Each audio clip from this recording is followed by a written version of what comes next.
Hello, I'm Azai. Welcome back to 99, Chapter 4.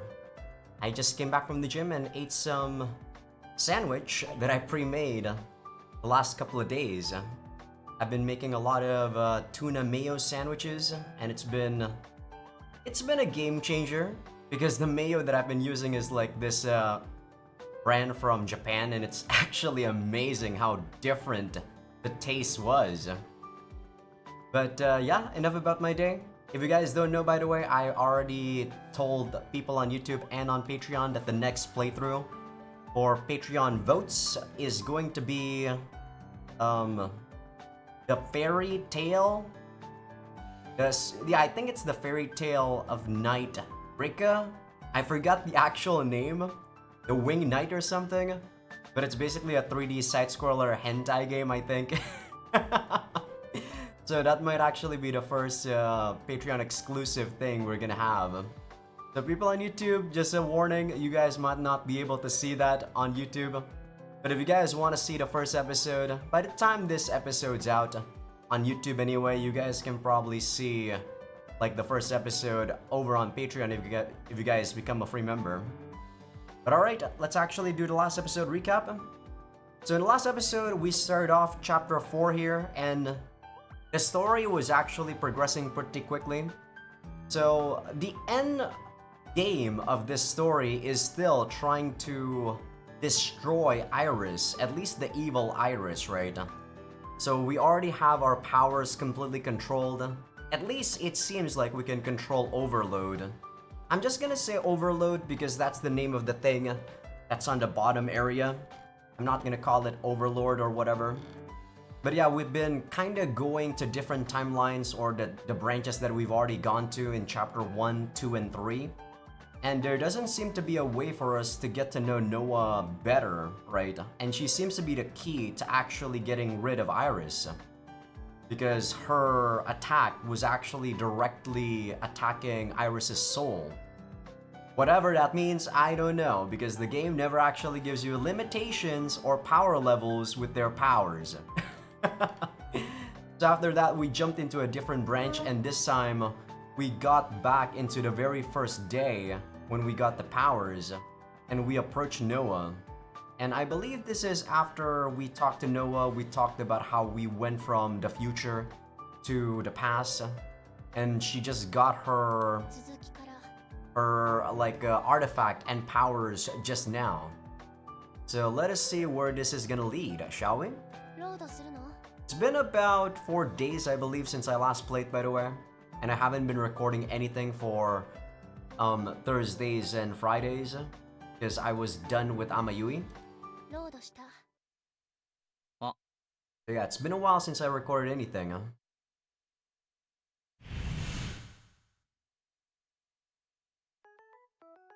As soon as I get back home, a rift opens in space. I was so satisfied from my talk with Noah that I headed straight home. But if I'm supposed to go off my memories, then... Oh yeah, we also talked to Sophie here. The other Iris, which is good in this timeline. Or in her branch anyway. And we talked about how we know everything. Even about, you know, about the fact that she wet herself back when she was 10.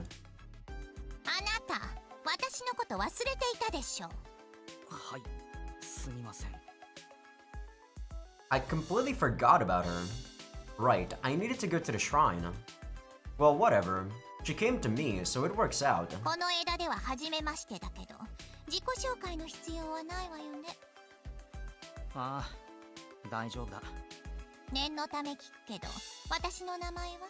Sophie を知っている俺が同時にいる。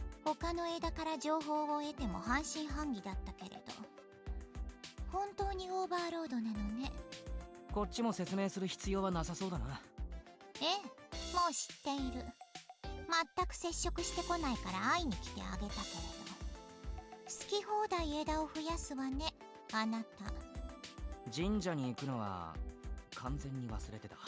ソフィーを知っている俺とソフィーを知っている俺が同時にいる。 俺も変な感じだけどな。初対面の俺とソフィーを知っている俺が同時にいる。まあ話が早いのは助かるけれど、私に会いに来るのを忘れたということはそれ以上に大事なことがあったということよね。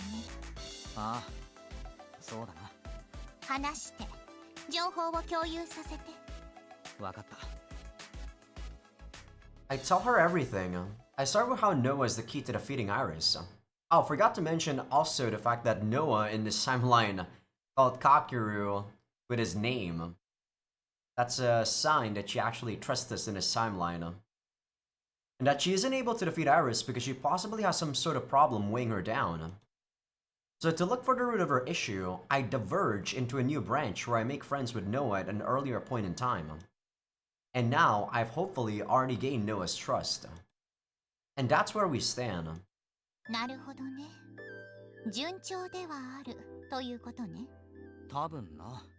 頼りないわね。私には未来が見えないから判断はあなたに委ねるしかないけれど。頼りないわね。2回も言わなくていいだろ。何か私にできることは？ああ、それならアーティファクトを貸してほしいんだ。できれば2つ。攻撃系のやつと現体のアーティファクト。Both offense oriented? なぜ？ I guess she also already has those two, huh? Because Iris, like the bad Iris has those. Does that mean that the artifacts? I don't understand. I thought that was supposed to be in Iris's possession, and that was how Yoichi got them. Because Yoichi like ingested those artifacts. I don't get it. 俺が何もしなければ、明日の夜最初の被害者が出る。マガンの。Oh yeah, Kakeru was thinking about how in this timeline he's gonna try to prevent everything, including the fact that Yoichi is gonna become a murderer. 止めに行くということね。ああ。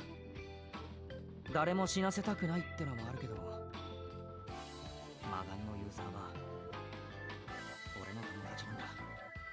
説得するつもりだけど、戦うことになるかもしれない。もしそうなったら止められない。今の俺じゃ。なるほどね。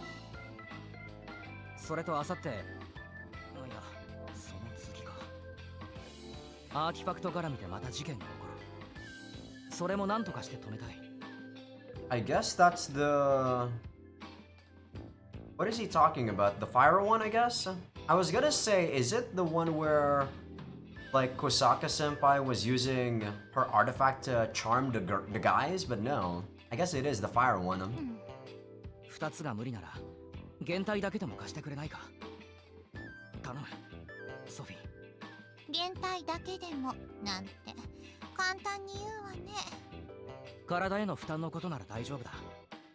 他の枝で使ったけど問題なかった。それもあるけど、そうじゃなくて、そんなに簡単に貸せないってこと。まだ完全に信頼しているわけでもないし、仮に信頼していたとしてもアーティファクトの持ち出しには手続きがいる。Damn, I hate mosquitoes! セフィロ島だっけ？ These fucking mosquitoes are killing me, man. 偉い人の権限でなんとかならないか。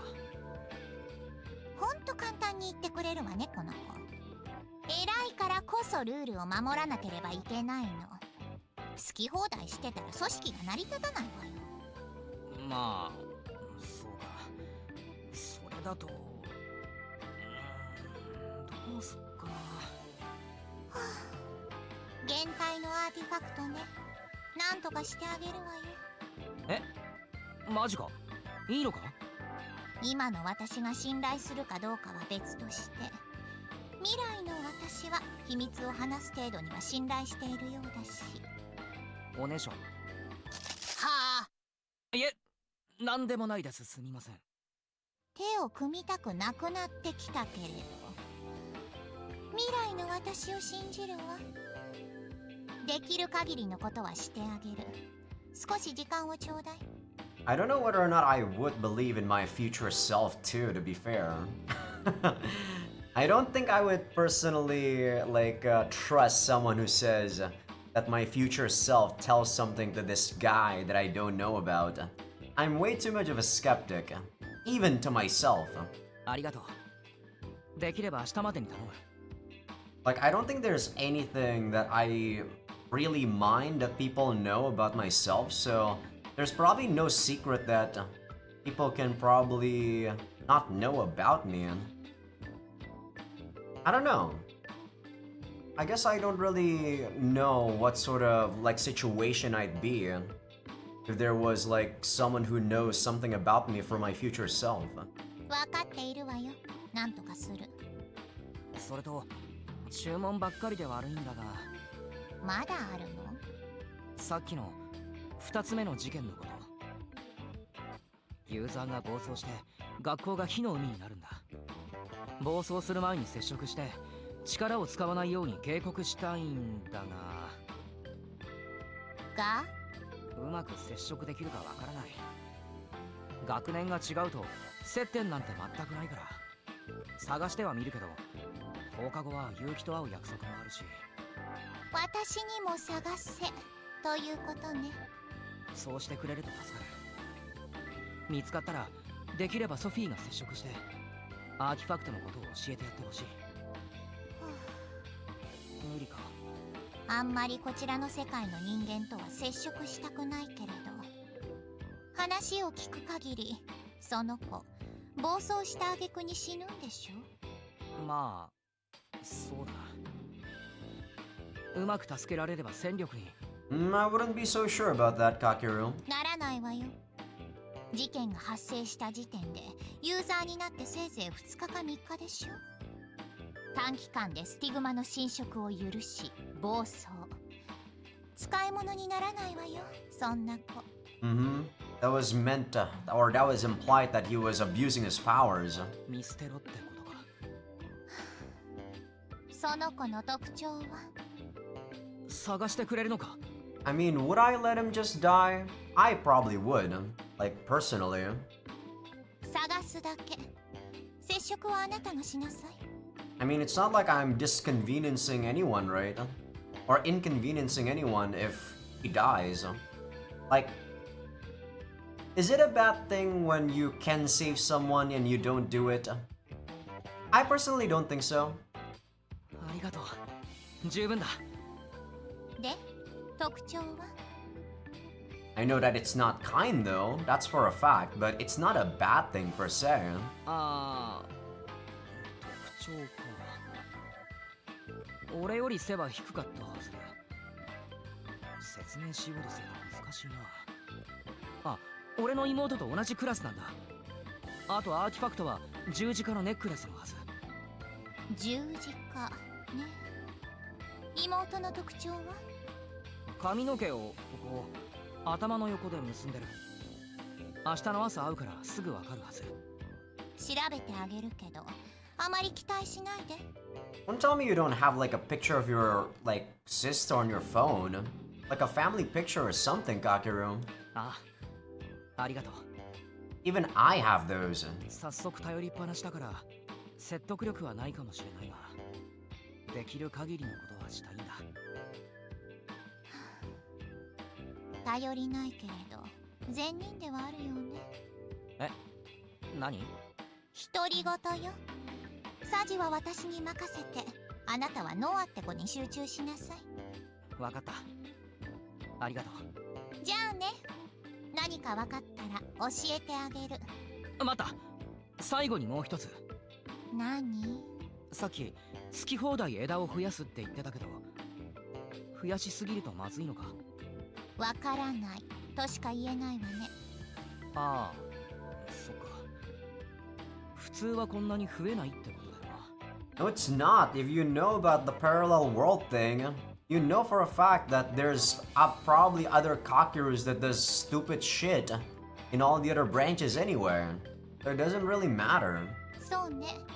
長年世界を観測してきたけれど、こんなにも枝分かれしたのは初めて。What bullshit! だからわからない。そっか。あと気になることがあって。最後にもう一つって言ってたわよね。これが本当に最後。答えられるかわからないわよ。答えが欲しいっていうか、答え合わせがしたいっていうか、俺は今未来が分かった上で行動してる。ソフィーもオーバーロードのことをもう知っている。他の枝の俺たちはどうなってる？同じようにオーバーロードを理解してるか？ I have a feeling the reason why they changed this into Overlord is because they don't want us to be, you know, suspicious about the fact that it's Overload, right? That's the only thing that makes sense to me. The reason why they had to change the name on the text into Overlord. 私がオーバーロードの存在に気がついていない枝の観測もできるから、答えはいいえね。やっぱりそうか。ありがとう。What about the two of us in other branches? Do they know about Overlord in similar fashion? So in all the other routes, Sophie doesn't know. But it's weird, because we just made this branch. She should already know about Overlord in this branch too, right? Because we got it in this branch, in way over here. So let's say Sophie in this timeline, she should already know what happens in this other timeline with Noah. Because we just made this. How does that work then? This doesn't make sense to me. 俺が何か変えると新しい枝として分岐する。すでに存在する枝に影響を与えることなくそのまま存在し続ける。Well, I guess it affects a different branch, technically, right? So rather than this branch being affected, there's another branch that's also Sora's branch, but with Sophie knowing this time. So it's a completely different branch. So by him making this branch right here, he made like multiple other branches, right? Because let's say over here, like Sophie already knows about what he did in the Noah timeline. 既存の枝に影響を与えたいのなら、オーバーロードで直接飛んでいくしかないってことだな。いや、オーバーロードの力で望まない枝を選定できるって言ってたな。元の枝を維持したまま新たに分岐させるか、それとも選定し消してしまうか。まだ理解できていないようね、オーバーロードの力を。全然だ。めっちゃ混乱してる。でも他の枝はそのまま残り続けるって分かってよかった。俺が何かするたびに他の枝までめちゃくちゃになってたら最悪だもんな。身動きが取れない。Would I have cared about what happens to the meat in other branches? Truth be told, I probably wouldn't, guys. So let's say the other me died in the other branch. I probably wouldn't care too much about that. As long as the current me is still alive. あのイーリスを何とかしてくれるなら、他の枝がどうなろうが私としては構わないけれど。ソフィーってドライなことよく言うけど、実際にそうなったらなんだかんだで気に病むタイプだろ。私にどんなイメージを持っているんだか。それじゃあね、今度こそさようなら。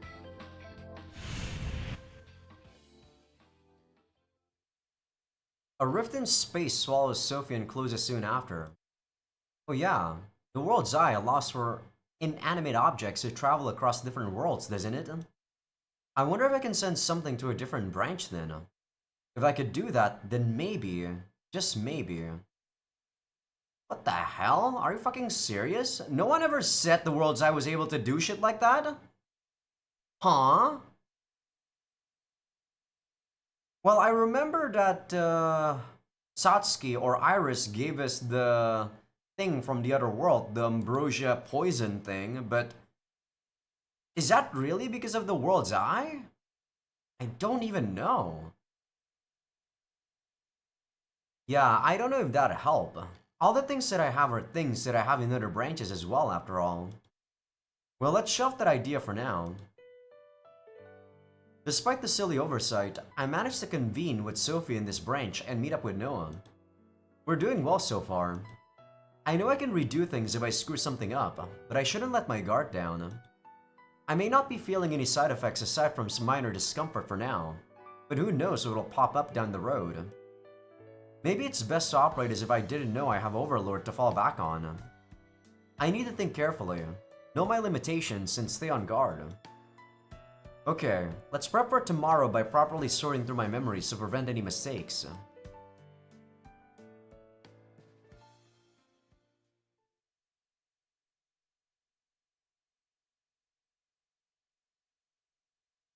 $18? Hmm? あ、やっと来た。 Going against the flow of students heading towards school, Sora approaches me. 遅いよ。もっと早く来てよ。何？コンビニ寄ってたの？ああ、昼飯買ってた。かわいそう。私はお母さんのお弁当あるのに、お兄様は安いパンですの？ I don't understand why Kakeru didn't divulge Sophie with the knowledge that she should be making the ambrosia for us humans right here, right now. Because we know for a fact that Kujo is gonna get an artifact along with Sora here. Like, I know it's not probably a good idea to make them take the medicine or the ambrosia, but it's not a bad idea to have them on hand, right? Just in case we want to use it for something. そういや母さんの飯しばらく食ってないな。帰ってくればいいじゃん、近いんだかああ、そうだな。気が向いたら。どうした？ら。なんかね。なんだよ。なんかあった？なんかってなんだよ。いや、私が聞いてんですけど。先にこっちが聞いてんだよ。なんか微妙に雰囲気変なんだよね。なんで顔しかめた？しかめてねえよ。しかめたじゃん。声でかい。朝からお前の前でほんと疲れる。おい、マジトーンでそういうこと言うな。傷つくぞ。私は結構簡単に傷つくぞ。いいから黙れ。ひどい。 I proceed along my way, half-heartedly handling Sora all the while until... いえ、すみません。ごめんなさい。 I find Kosaka-senpai in front of us amidst a sea of random guys. すごいね、あれ。モテモテ。お姫様みたいな扱い。本人は困っているみたいだけどな。ミーヤも私をああいう風に扱えよ。お姫様、お口を閉じてくださる？よろしくてよ。ってふざけんなよ。丁寧に言っても私は傷つくぞ。は前の集団追い抜くぞ。いはい。本当にAs we pass by Senpai in the crowd, I look at her from the corner of my eye. I know it's just because she hasn't been able to control her ability yet, but a part of me wants to help her out. Actually, maybe I should. I need to make friends with Kosaka-senpai as well. But I also intend on preventing the petrification incident in this branch. If my plan works out, Yoichi won't be working in secret using Ghost. Given that, it'd be unlikely that Rig Veda would be formed. Which means, if I don't act now, I just might lose my chance to get to know Kosaka-senpai. That'd be bad. Terrible. ちょいちょい、いいね。振り返りすぎ。チラチラ見すぎ。どうした？なんで止まる？ちょ、に I turn around and call out to Kosaka-senpai. すみません。本当にすみません。 Kosaka-senpai doesn't turn my way, probably not thinking that I'm calling out to her specifically. So I give it another go. すみません。She finally looks my way. Though it doesn't seem like she knows that I'm trying to talk to her and is just reacting to the call itself. Seeing that, I make strong eye contact and start speaking to her. 大丈夫ですか？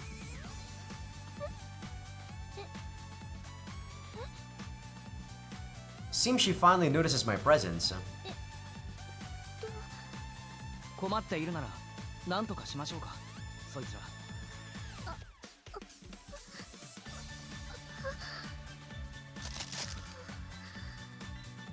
ちょっと、いいやん。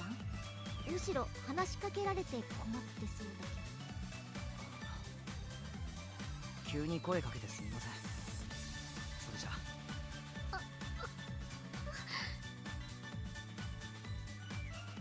I turn around and start walking away. I guess at this point in time, she hasn't even made the other personality yet. I think this will do for now. I need to come up with a way to become her friend in the meantime. びっくりした。どうしたの？昨日といい今日といい。昨日なんかしたっけ？ We're gonna make a harem, Sora. That's what I said on the last episode, didn't I? コロナのお嬢さんに助けてたじゃん。ああ。そんなタイプじゃないでしょあなた。俺は昔から困っている人を放ってはおけない男だ。かっこつけて何言ってんだこいつ。なんだお前あれか、彼女欲しくて焦ってんのか。だから全方向にいい格好してんのか。ん？何キレてんだよ、めんどくせえな。他人には優しくても本当私には優しくないな。俺は見返りのないことはしない。やっぱ下心じゃ最低だよ。うわだからその冷たい態度やめろい。I miss you, Sora. I let Sora's badmouthing go in one ear and out the other as I head inside the school building. I give my idiot sister a cold glare as she tries to follow me to my classroom, and then climb the stairs. I arrive. I put down my bag and breathe easy in my seat. Ohayo! Ohayo! Ohayo! A chipper voice echoes through the classroom. I start to feel butterflies in my stomach. Does Yuichi already have the evil eye, or is it still too early? Either way, it goes down tonight. Ohayo, Kakeru. Has it, Kakeru? Oh. I reply to him, trying to stay as composed as I can. 昨日どうだった？フェスか？そうそう、行ったんでしょ？地震で中断したし、去年よりもひどいかもな。あらら、今年も気合い入れてグッズたくさん作ってたのに。アニメの放送終わってかなり経ってるしな。そろそろ無理だろう。来年もやりそうな気がするけどね。We continue the idle chit-chat with one another. はーい、席ついて。朝のホームルーム始めますよ。Are you already Iris, Satsuki? The bell rings and Miss Naruse steps into the classroom. はーい、みんないるね。特に連絡事項はないんだけど。I half listened to her speaking. I wonder if Iris is already prepping to take control of Miss Naruse. I have to act as fast as possible.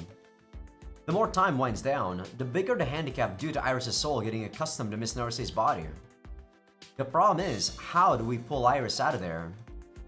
Fate is already going to branch off because I decided to stop Yuichi and prevent the fire at school tomorrow. I wonder what's going to happen in the future anymore. I have a rocky road ahead of me, but I have no choice but to settle each problem one by one. First, I'll talk to Noah after school. The rest comes after that.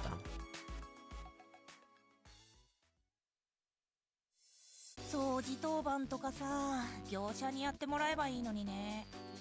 そうだな。Yoichi's complaints go in one ear and out the other as I sweep the hallway. I'd forgotten about the cleanup duty. Maybe I should give Noah a call to tell her I'll be a little late. ちょっと、何してんの？え？何スマホいじってんの？ちょっと連絡。掃除中ですよ、かけるさん。すぐ終わるから。スマホいじる暇あるなら僕の話を聞きなさいよ。聞いてる聞いてる。すっげえわかる。でしょって何がだよ。適当にも程があるよ、かけるくん。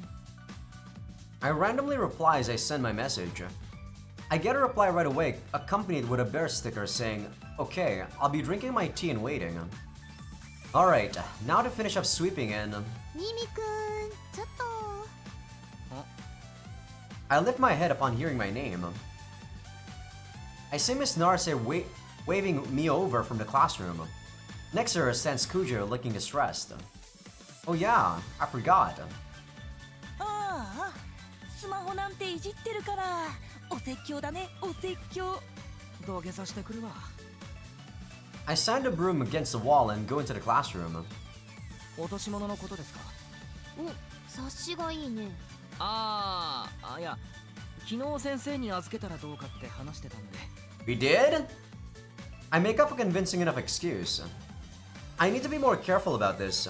Otherwise, I'll go jumping the gun to avoid any pointless back and forths due to me having prior knowledge. 新見くん何か変わったことあった？いえ、新見くんでも見せたんだよね。そうですけど。I don't remember seeing that last episode. I remember her giving me an extra pudding, but that was it, wasn't it? 何かあったんです？ I think pudding and cola. I asked in a scripted way. The lost hair clip in question, i.e. the artifact, would be next to her whenever she blinked. And Kujo felt uneasy about that and decided to talk to Miss Naruse. I'll spare the details, but that's what they go over. 自分でもバカバカしいと思うんですけど、でも怖くなってしまって、お祓いしてほしいと。はい、昨日神器が壊れてしまったと聞いて、そのせいなのかなと。 This is the point where Kujo should be wrapping her head around what the artifact is. She's not going to be jumping for joy like, woohoo, I got superpowers. No, the reason she's fretting so much is because of what her ability is. The power to steal things from others. Kujo is worried about whether it reflects who she really is on the inside. I could try to cheer her up and say, that power simply came to you by chance. Don't worry about it. But I don't think... Alright, I'm supposed to walk home with her after this, if I remember right. Would giving her a quick rundown on the way and having her join me in my talk with Noah work out? No reason to wait until the fire, I suppose. If I can move things ahead of schedule, I should. I don't think so. Noah probably wouldn't be as enthused about this as you are, Kakeru, but I guess we'll see. ちょっと新見くんひどくない？え、なんです？興味ないからってぼーっとしちゃって。いやいや、聞いてましたよ。先生の言う通りだと思う。きっとあの落とし物はつくも神で神聖なものなんだよ。うん、本当に聞いてた。ってわけで、とりあえず様子を見てみて、もし悪いことが起こったらその時また相談して。はい、わかりました。ありがとうございます、先生。はーい、じゃあ新見くん、はい。九条さんを送ってあげなさい。ああ、はい。一人にするの心配だし、新見くんと一緒に帰りなさい。でも大丈夫です。自転車ですし。自転車とか関係ないから、こういう時に青春したらいいじゃん。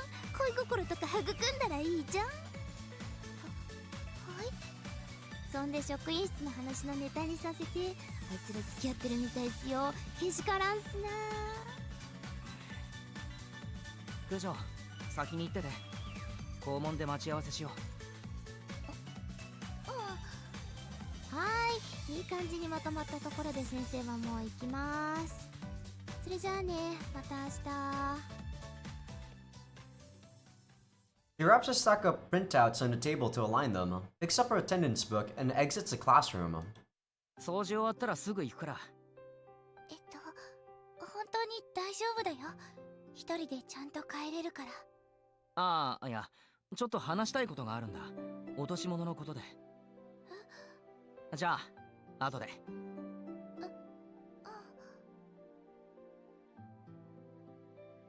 We finish cleaning, and I leave behind Yuichi engaged in chatting up a girl as I go off to the meetup spot.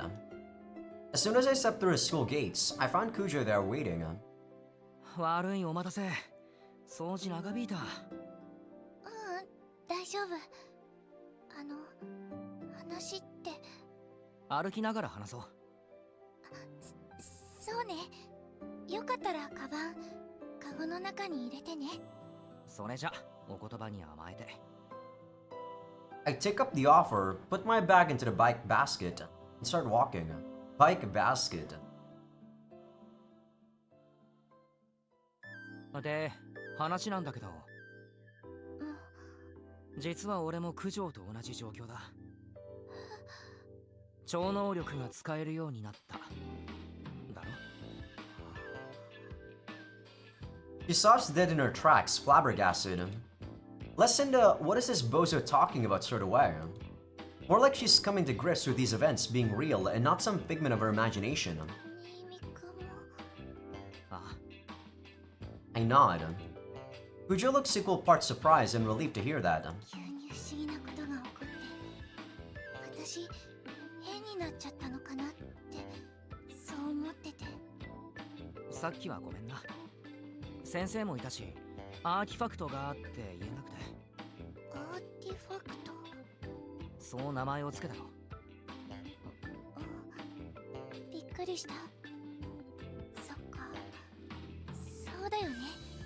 新見くんもフェスにいたしアニメ知ってるものね。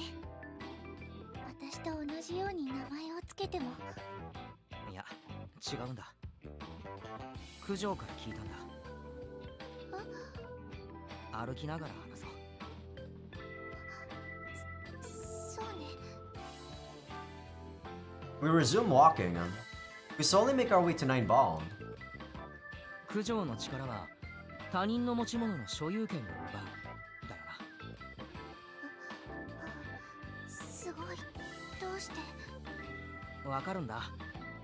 俺はなんていうかな、簡単に言うと未来が見える。未来。アーティファクトって名前を未来の私から聞いて新見くんはそれを見た。そんな感じ。能力者をユーザーって呼ぶことも。未来が見える分、九条よりもアーティファクトのことを理解していると思う。なんだかごめんなさい。私頭が固いせいでその整理しきれなくて。急に未来が見えるとか言われたら、そりゃ混乱するよな。ごめんなさい。でも嬉しい。こんな話誰にもできないと思っていたから。実はこれから人と会う約束をしてるんだ。ごめんなさい。送ってもらっちゃって。大丈夫。待ち合わせ場所はナインボールだし、できれば九条にも同席してほしい。私も？ああ、今から会う人も俺たちと同じユーザーだ。俺が知っていることを話す約束をしてる。よければ九条も一緒に。できれば話を聞かせてもらいたいけれど。ごめんなさい。私これから。 No, because you actually messed up your schedule. バイトならないぞ。今日は九条のシフト入ってない。入ってない。あれ？あれ？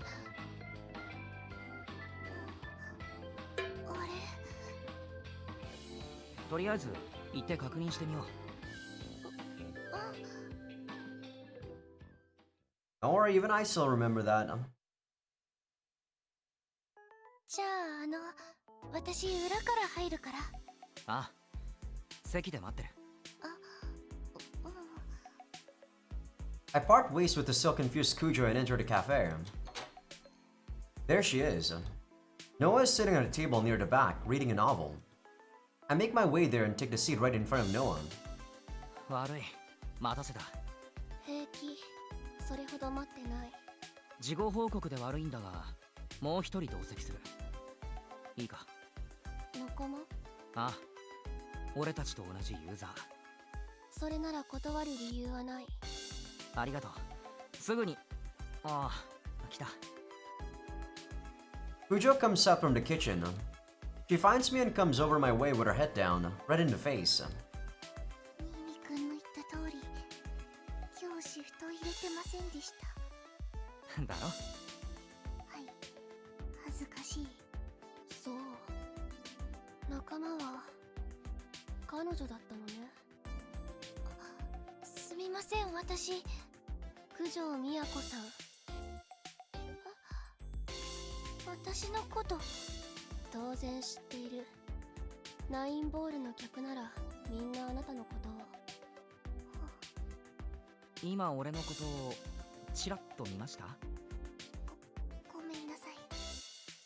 I mean, she's right. I didn't realize that the cute waitress who worked here was Kujo at first. I guess that always bugged her, huh? That kind of makes me feel bad. 座ったら。はい。She pauses, considering where she should sit. She eventually parks herself down next to me. After putting in our orders, Kujo and Noah formally introduce themselves. 私は結城ノア。見ての通り、九宝女学院の生徒。学年はあなたと新見くんと同じ。Okay, I guess she calls everyone Anata, right? よろしくお願いします。九条美也子です。結城さんもそのユーザーだと。Well, except for Kosaka senpai after they got befriended with the cat incident. そうね。昨日生異物。彼の言うアーティファクトを手に入れた。私もなんです。急に不思議な力が使えるようになってしまって。Kujo cuts herself off as our drinks arrive. It seems that Noah can guess Kujo's frame of mind based on how unhappy she looks. 喜んではいないようね。はい。まだ受け止めきれていなくて。それは私も同じね。戸惑っていないと言えば嘘になる。けれど誰の意志によるものか私たちは選ばれた。ならばこの力は正しく使わなくてはいけない。そうですね。はい。選ばれたことに意味があるなら力は正しく使いたいです。その言葉で十分ね。あなたには正義の心がある。歓迎するわ、九条さん。ようこそバルハラソサイエティへ。はい、ありがバ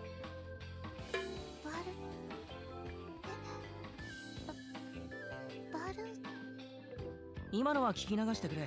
順を追って話すから。はい。結城もひとまず俺の話を聞いてくれるか。えよし、順番に話していく。まずは I go over artifacts, the other world, Sophie, Iris, and the evil eye.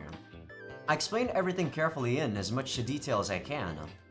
魔眼がイーリスという悪神の手に渡れば世界は破滅する。私たちの使命は世界を守ること。ざっくり表現すればそうなるな。いきなりこんな壮大な話されても困るだろうけど。いえ、問題ない。心の準備はすでにできている。ジ・オーダーを手にした瞬間から。いえ、あなたと出会った瞬間から私はこうなることを予期していた。Sure, Noah. 私の力が世界を救う一助となるのなら喜んで手を貸す。頼りにしてる。九条はどうだ？ついてこれてるか？大丈夫。少し戸惑っているけれど私も、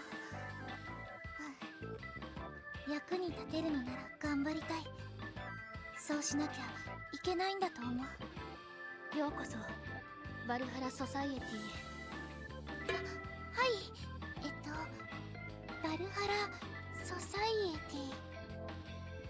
はい、覚えました。なんとなく察してるだろうけど、一応補足しておくと、まあなんだ、チーム名的な俺たちの。8歳の時に作った組織が今現実となった。感無量ね。8歳。じゃあ新見くんと結城先輩って幼馴染？いや全然。昨日会ったばかり。あと先輩でもない。さっき話したけれど同い年。私も2年生。ごめんなさい。無意識に先輩って呼んでました。結城さんすごく落ち着いてるからごめんなさい。She's probably gonna be happy about that. 別に謝る必要はない。その方が呼びやすいなら先輩でもいい。いえ、すみません。気をつけます。なんでちょっと残念そうなんだ？別に。すみません。気気分を害してしまって。 He wants to be called senpai, you fools! そういうわけでも背が低くて年下に間違われることは多いから。ああ、年上に間違われて嬉しかったのか。よかったな、結城先輩。うるさい。やっぱり私も呼んだ方が。呼ばなくていい。 She frantically declines, blushing. We haven't known each other for very long at all, but my relationship with Noah is already shaping up better than any of the other branches. I've only seen her act like this once before. Actually, no. She's way more flustered than the time her love for cats got out of the bag. I'll make sure to poke fun at her cat addiction sometime later. もういいから続けて。わかった。話を戻そう。いいかな。ああ、どうぞ。仁義の破損が原因で異世界の扉が開いたということは、仁義もアーティファクト。そうだな。1000年前にもアーティファクトがこっちの世界に来てしまってトラブルが起こった。二度とそうならないように仁義、世界の目ってアーティファクトで扉を閉じたんだ。しかし再び開いてしまった。地震のせいでな。でまたアーティファクトがこっちに流出しちまったわけだが、ただ流出しただけなら回収するだけで終わったけど、最悪のアーティファクトがこっちの世界に来てしまった。それが魔が。ああ、幸い魔眼のありかもイーリスが簡単には手を出せない状況であることも分かってはいる。すでに契約者がいるというわけね。そういうこと。ただその契約者が俺たちにとってもなんていうか問題でさ、うまくいけば協力してくれるとは思うんだが、最悪敵対するというか、そうなる可能性の方が高い。契約者についても知っているようね。I'm not too sure if I should speak about this in front of Kujo. Knowing how dead serious Kujo gets about things, she might take the news hard. No, I can't keep quiet about this after I've already explained this much. 知らない？それとも話せない理由が？いや、話す。俺の、そして九条にとっても身近な人物だ。私も陽一だ。深沢か。I don't think he's really that close to Kujo, right? 知り合いのようね。はい、クラスメイトなんですが。どうして深沢くんと敵対してしまうの？新見くんとすごく。 Oh, sorry about that. Actually, use my elbow in my right hand there. My bad. 事実だけを話す。今夜陽一は人を殺す。魔眼を使って？ああ、人を石にして殺すんだ。どうしてそんなこと。理由はわからないし、聞いたところで理解できないかもしれない。でも理由なんてどうでもいい。この枝では人なんて殺させない。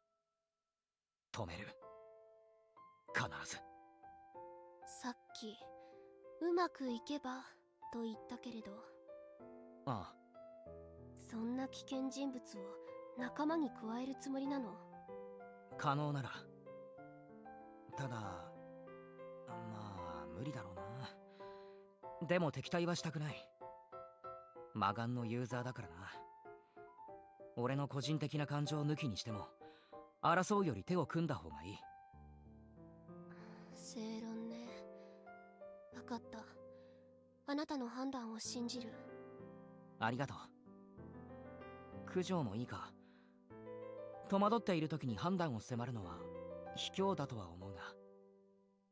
うん。本当に深沢くんが違いを犯してしまうなら止めるのは正しいと思う。 I wonder if there's, or I wonder if, Yuichi is still gonna do this.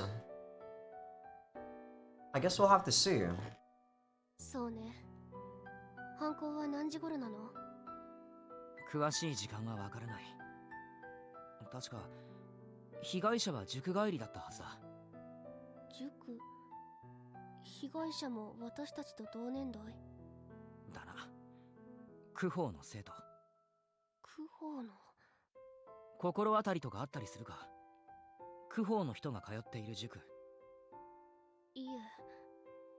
学生の多い町だから塾も多いし、心当たりがないなら特定は難しそう。だな。ってことは張り込むしかないな。犯行現場は？公園。了解。それじゃあ19時。一度帰宅して着替えてから集合しましょう。わかりました。二人も来てくれるのか？むしろあなたを一人で行かせるという選択肢が存在しない。 It might actually work out better, but we'll see, I guess. Yuichi might see that getting two of you guys with us as being, aggressive.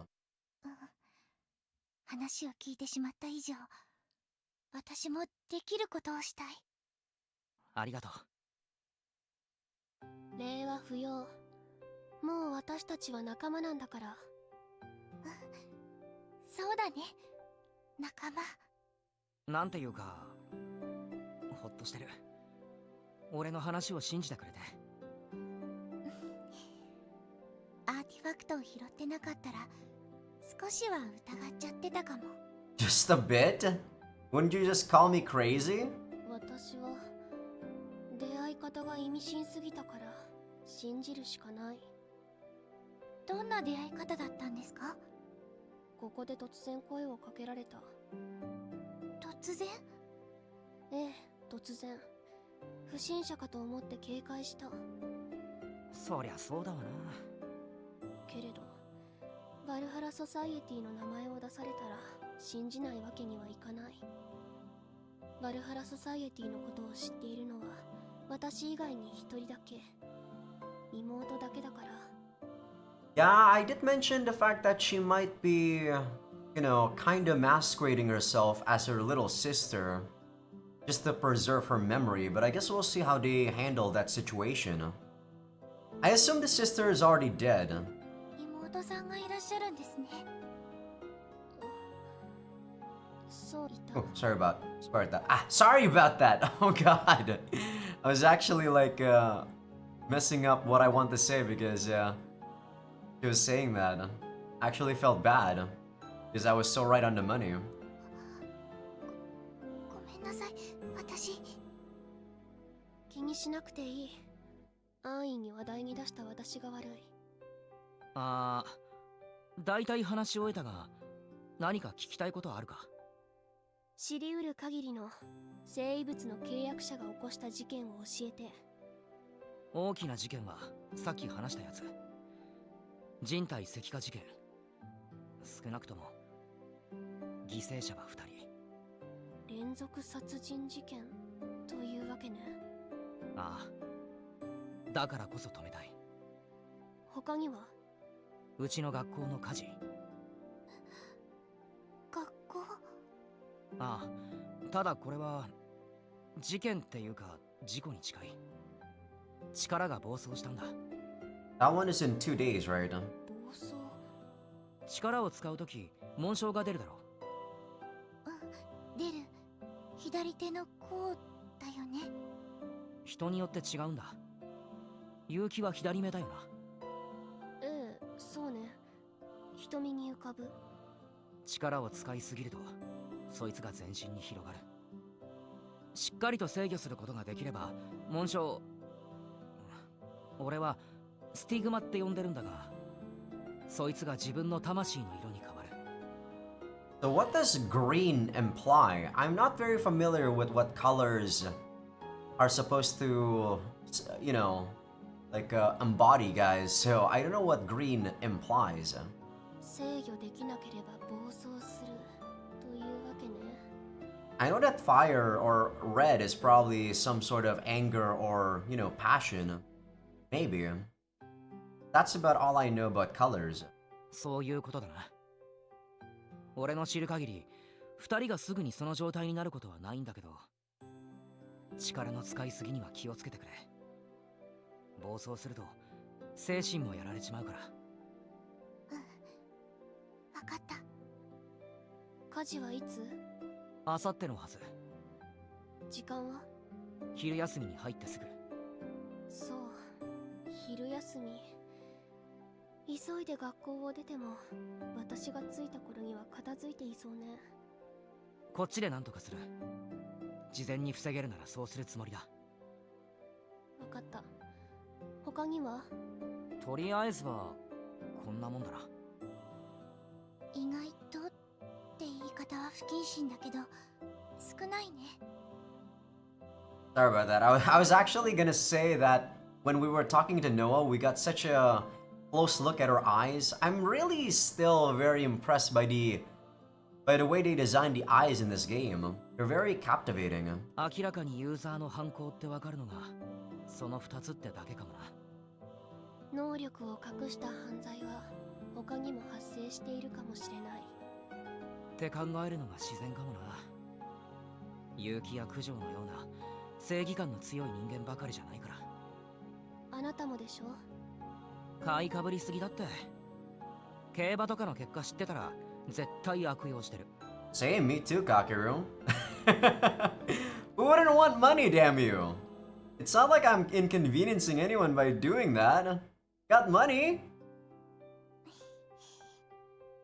なんで九条ニコニコしてんの？ごめんなさい。新見くんはしそうにないなって。I mean, Kakeru's probably bullshitting. He was probably lying there. そこまで信用されると逆に反応に困るな。友人を止めようと必死になっている。それだけで信用するには十分。今夜よろしく頼む。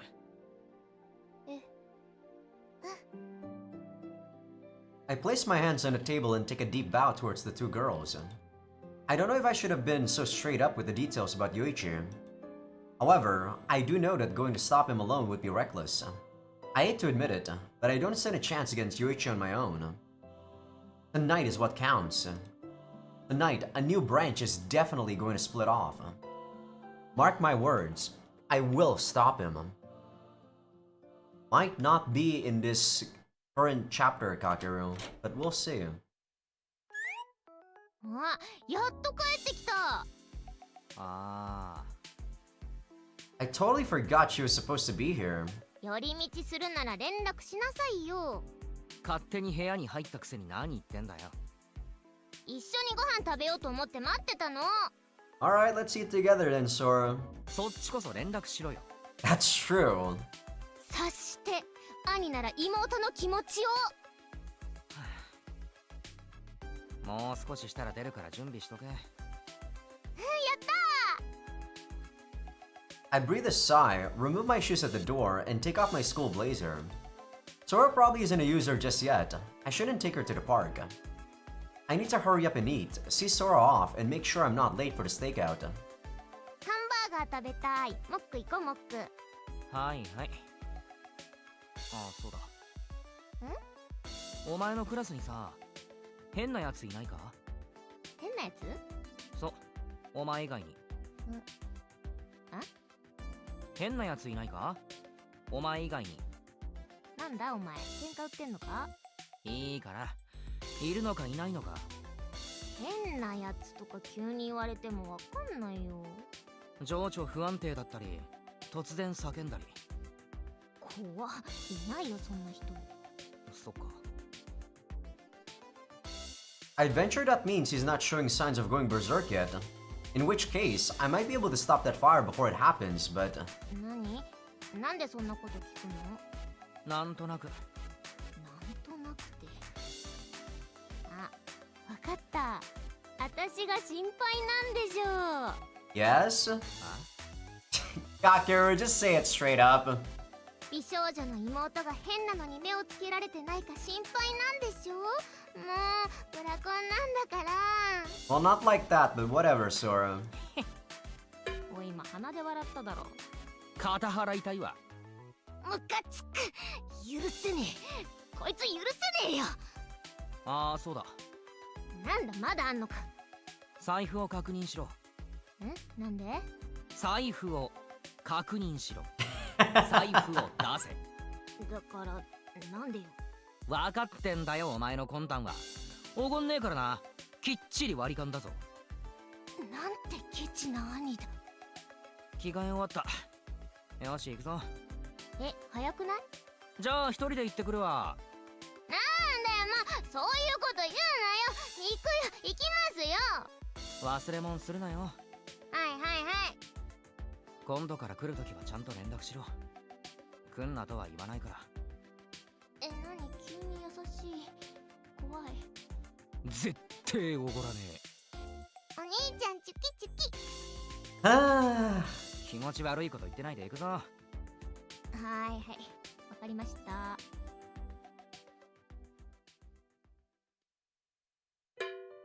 本当におごってくれなかった。俺は有言実行の男だ。くそ、帰りに漫画買うつもりだったのに貸してやんないかな。どうでもいいわ。気をつけて帰れよ。おーい、じゃあね。じゃあな。I see Sora off and check the time on my phone. If I start heading to the park now, I can make it just on time. Yuuki probably won't be there until much later into the night. But it'd be no laughing matter if we show up there later only to find the deed already done. Sure, I can rewind with Overlord. I'm gonna say Overload. But I still need to find out an exact time. 2 hours, 3 hours, maybe even more. We might be in for the long haul. I should hit up the convenience store. ちょっといいかしら。 You found our berserk boy?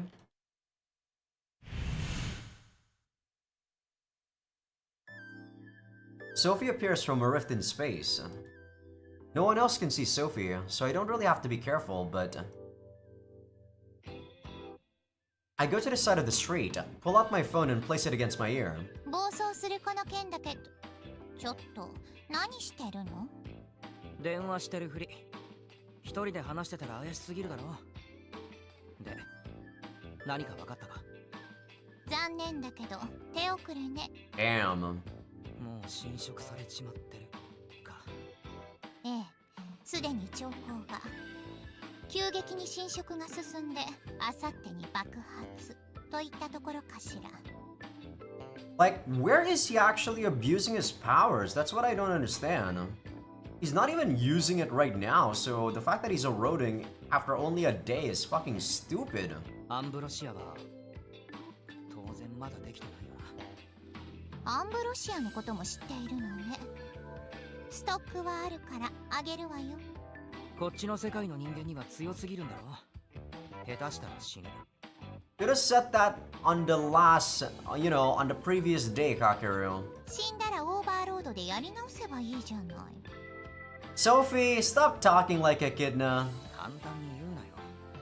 他人の命でギャンブルはできない。But truth be told, I probably would have done that. 自分の命を使うより楽なのに。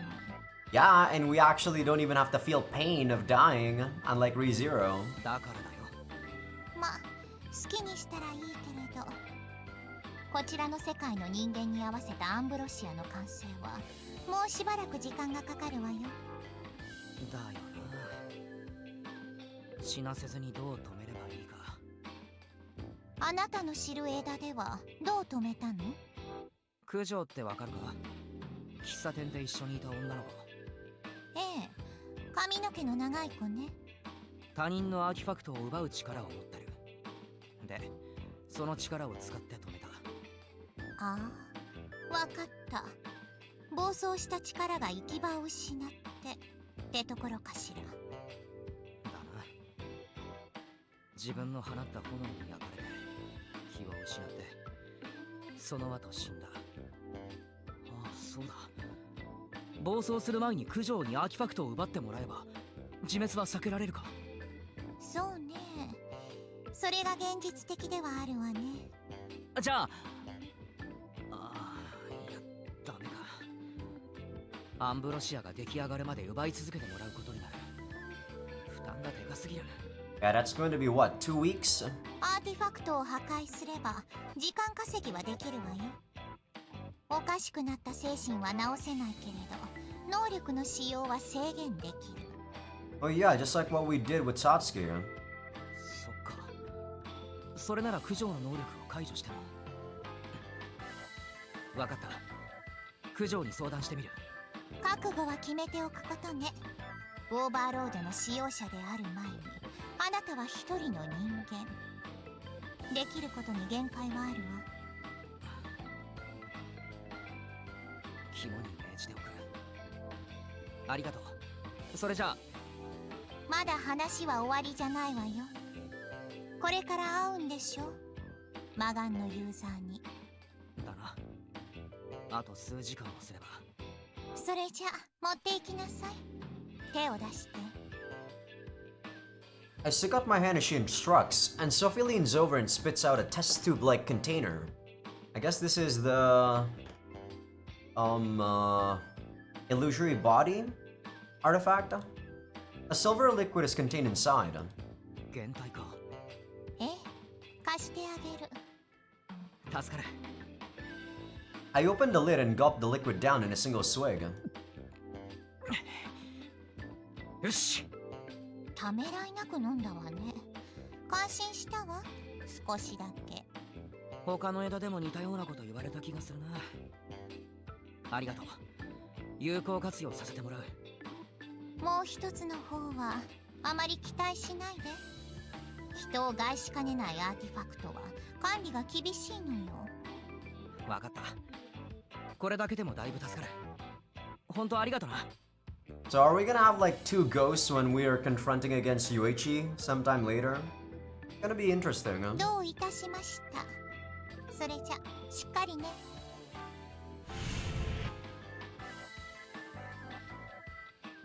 Sophie returns to her world and I put away my phone. さて。 Better hurry, don't want to be late.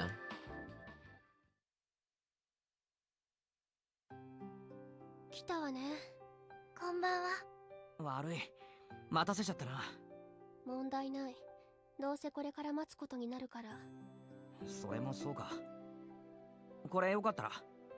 飲み物と、あとパンとか菓子とか。I'm getting hungry myself, Kakeru, so a sandwich would be nice, man. 私も買ってきた。アンパンと牛乳。Whatever, you're not a detective. 張り込みの定番だな。私、ごめんなさい。重すぎたかも。お弁当作ってきちゃって。What the hell? You're not here for a picnic? What? お腹いっぱいだったら持って帰るので。ああ、いや、めっちゃ腹減ってる。ありがとう。晩飯まだだったんだ。よかった。好きなだけ食べてね。私もいただこうかしら。はい、ぜひぜひ。とりあえず、移動するか。そうね。ここは目立ちすぎる。Are you sure it's not because of you, Noah? We moved to a more concealed corner of the park. The trees block the sight from the lampposts, making it quite dark. We should be able to hide ourselves pretty well over here. この辺出ますか。飯食いながら。そうしましょう。私、念のためって思って。She reaches into her big bag and tucks out a picnic blanket. 直に座るよりいいかなって。広げるの手伝う。ごめんね。ありがとう。Once we spread the blanket out on the ground, we place our shoes, lunch boxes, plastic bags, and all of our stuff on top of it. We then collectively plop ourselves down. 完全にピクニックだな。これ。 At night, though. I mean, I guess people do go on a picnic at night when they do have those festivals, maybe? I don't know, though. そうだね。場違いのものばっかり持ってきちゃったね。ごめんなさい。Getting hungry? 張り詰めているよりよほどいい。いただきます。She made some onigiri and some tamagoyaki. So not actually a lot of food, but that does look tempting. Some cherry tomatoes and probably some lettuce there as garnish. 俺もいただきます。よかったらお手拭きもどうぞ。ありがとう。至れり尽くせりだな。ナインボール出張版ね。どうぞ召し上がれ。あ、紙皿と割り箸も持ってきたよ。あざーす。いただきます。 After wiping down my hands, I fold them in a little prayer and grab a cylinder-shaped rice ball. I know I told her I haven't eaten dinner, but I wonder how much I can actually pack down. I stuff my face with a tinge of regret over trying to front on a half-full stomach. Wow, it's so good. Doesn't seem like that much food though, Kakeru. There's just the right amount of seasoning in the rice, making the flavor hit all the right marks for me. I could wolf these bad boys down easy. おいしい。全部九条さんが作ったの？はい、あまり手の込んだの作れなくて申し訳ないんですが。敬語やめて。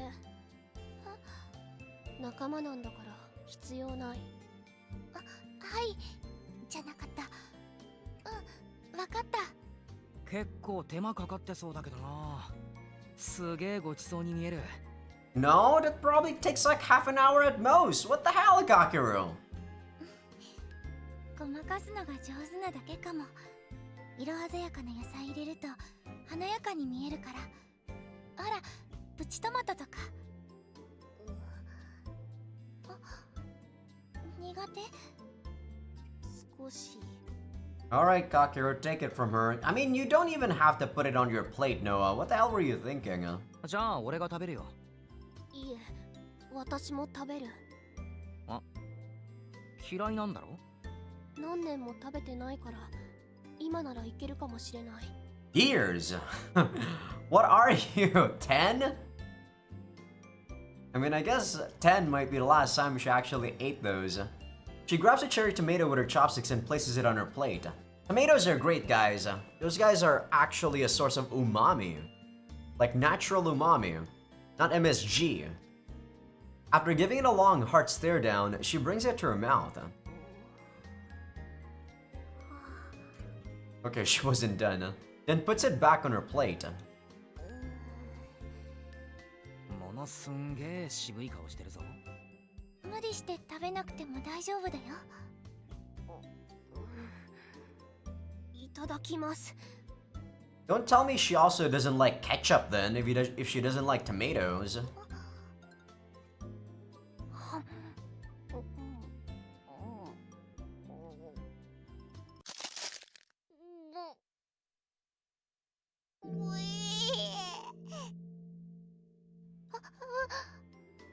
ダメだったか。ここに私の皿に吐き出して。 That's Are you serious? 大丈夫。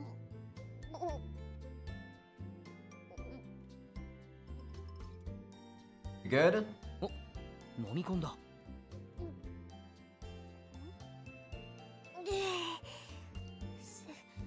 せっかく持ってきてくれたもの吐き出せない。気にしなくてもよかったのに。そういうわけにはいかない。 She pulls out a bottle of tea from the plastic bags, quickly opens the lid, and puts it into her mouth. Puts it to her mouth.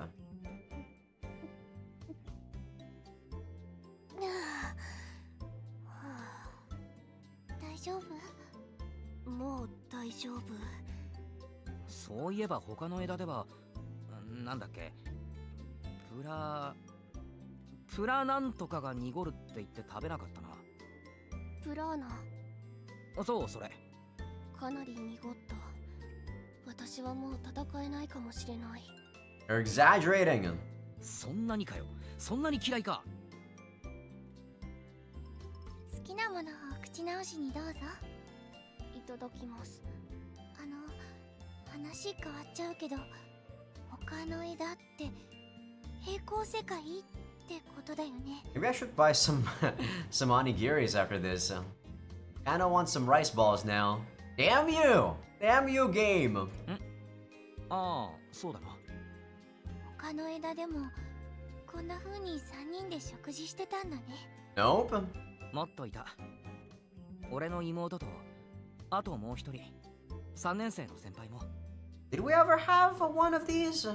Well, we did have a celebration party in Kakeru's place, so not necessarily a picnic. それがバルハラソサイエティのメンバー？だな。あとソフィーも加えるなら、全部で6人か。一番うまくいった枝でそのメンバー。最初の枝では結城に警戒されてたな。なぜ？まだ俺の能力がわからなかったし、アーティファクトも見せられなかったし。見せなかったではなくて、見せられなかった？体の中にあるんだ。傷口から中に入っちまった。そんなこともあるんだ。普通はないけどな。そういう特殊な状況だったから、俺が石化事件の犯人かもって警戒されてたんだ。結城と関係が微妙だったのはその枝だけだな。他の枝ではピンチの時に助けてくれたり。In the clutch? Isn't it supposed to be in a clutch? いつもタイミングよく来てくれるんだ。正義のヒーローみたいにさ。正義のヒーロ女子に使う例えじゃなかったかもな。悪い。Wow, I'm surprised you actually used simile there. Do you say that as simile? Because that's what I say in Indonesia. ー。いえ、私にその記憶はないけれど、そう振る舞えていたのなら誇らしい。結城はどんな状況でも正しい行いを貫いてた。まさにヒーローだよ。今も生物は体内にあるの？ Way to divert the conversation. ああ、そのはず。そうなら見せたくても見せられないわね。そうなるな。スティグマも出ないっぽいから、俺がユーザーであるって実は証明できないんだ。今さら疑うつもりはないけれど、一応私のアーティファクト2人に見せておいた方がいいかな。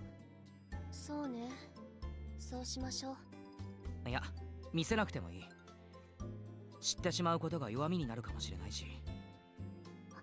そっか、私の力みたいに見たものを奪えたりしたら。だからこそ見せる信頼の証に。 She pulls it out from her bag. There, on her palm, lies exactly what she told me over the phone yesterday. A silver ring. 好みではないから身につけたりはしないけれど。リング、私のと全然違います。これなんですけど。 Do we have any idea what the petrification or the evil eye looks like? I don't think we do. We just drank the test tube, right? From Yuichi. 髪飾り、衣装はどことなく似ている気がするけれど。もともとは水銀みたいな液状っていうか液体っていうか、ユーザーごとに形が変わるんだよな。そうなんだ。不思議。 I didn't even know they change shape based on the user. That's the first time we heard of that, maybe. 見た目はただのアクセサリーだから忘れてしまいそうになるけれど、これは異世界の物質。興味深い。オリハルコンやミスリルに類するような特殊な金属なのでしょうね。 No, it's Hirara ore. Shout out to my rants mates. ある意味伝説の武器みたいなもんだよな。手に入れただけで特殊能力が使えるようになるんだから。そういえば契約の解除ってどうすればいいの？薬がある。ソフィーがもう手配しているはず。来月にはできるんじゃなかったっけな。Got 2 weeks. ソフィーという人物にも会ってみたいわね。ああ、連れてくればよかった。ここに来る直前に話してたんだ。あ、で、そうだ。九条に相談があるんだ。何？火事の話、喫茶店でしたよな。うん。事前に九条の力でアーティファクトを奪ってくれないか。そうすれば火事を未然に防げる。奪うだけで大丈夫？大丈夫。奪った後に破壊する。その後力は解除してもらっていい。わかった。やってみる。火事はあさってね。ああ、明日の放課後までに奪いたいな。だって俺がやるんじゃないけど。頑張ってみる。学校の人なんだよね。1年だな。妹と同じクラスの男子。やるなら放課後がいいかもな。時間に余裕があって自由に動けるし、奪ったらすぐにソフィーに渡して確実に破壊してもらって、九条は能力を解除。渡して解除。見えていないと奪えないし、10メートルくらいまで近づかないとダメだけど、大丈夫かな？ Yeah, it's a rosary, so we already know what it is. 見えていなくても大丈夫。そこにあるって分かっていれば奪えるはずだ。 That's also true. そうなんだね。昨日いろいろと試してみたんだけど、そっか、見えないとダメって思い込んでた。ついでに言うと、形がないものも奪える。記憶とか視力とか。記憶に視力？九条さんの力かなり強力なようね。みたいだね。使い方気をつけないと。とても怖い力。新見くんはバルハラソサイエティのメンバー全員の力を把握しているの？実は結城の力だけよく理解できてない。なぜ？自分の中の基準がブレると危ない力だから、できれば明かしたくないってさ。力を使う場面は何度も見ているんだけどな。そう、私がそんなことを。だから無理に話さなくてもいい。頼りになるってことだけは分かってるから。了解。明日授業が終わったら私も白線に向かう。着いた頃には住んでいるかもしれないけれど。助かる。もう俺の記憶は役に立たないだろうからな。何が起こるかわからないから、来てくれると安心できる。アーティファクト身につけてたりするのかな？わかりやすい場所だと助かるね。I think it's probably inside of his blazer. 多分首にぶら下げてるはず。十字架のネックレス。十字架。そこまでわかっているならスムーズに進みそうだね。さっき新見くんが教えてくれたこと、家に帰ったら確かめてみる。練習しておく。練習なら今すればいいと思ったけれど、お弁当を食べるのが目的ではなかったわね。まあそうだな。穏便に住めばと思っているけど、今消耗するのはまずいな。そうだね。お家でちゃんと練習しておく。お願いします。 Assuming Yoichi doesn't just kill all of us, though I kinda doubt he could. At this point in time, he should only have the evil eye. しっかり食べておきましょう。魔眼の契約者に遅れを取らないように。私もいただきます。嫌いなものは手をつけなくてもいいからね。そうする。新見くんも嫌いなものある？ Me personally, I eat almost anything, to be honest. 俺は特に全部ありがたくいただきます。 Unless it tastes like shit. やっぱりトマト食べる。え、なんで？私だけ子供みたいでかっこ悪い。別にかっこ悪いなんて思わないけど。無理しない方が。食べる。そうか。どうぞ。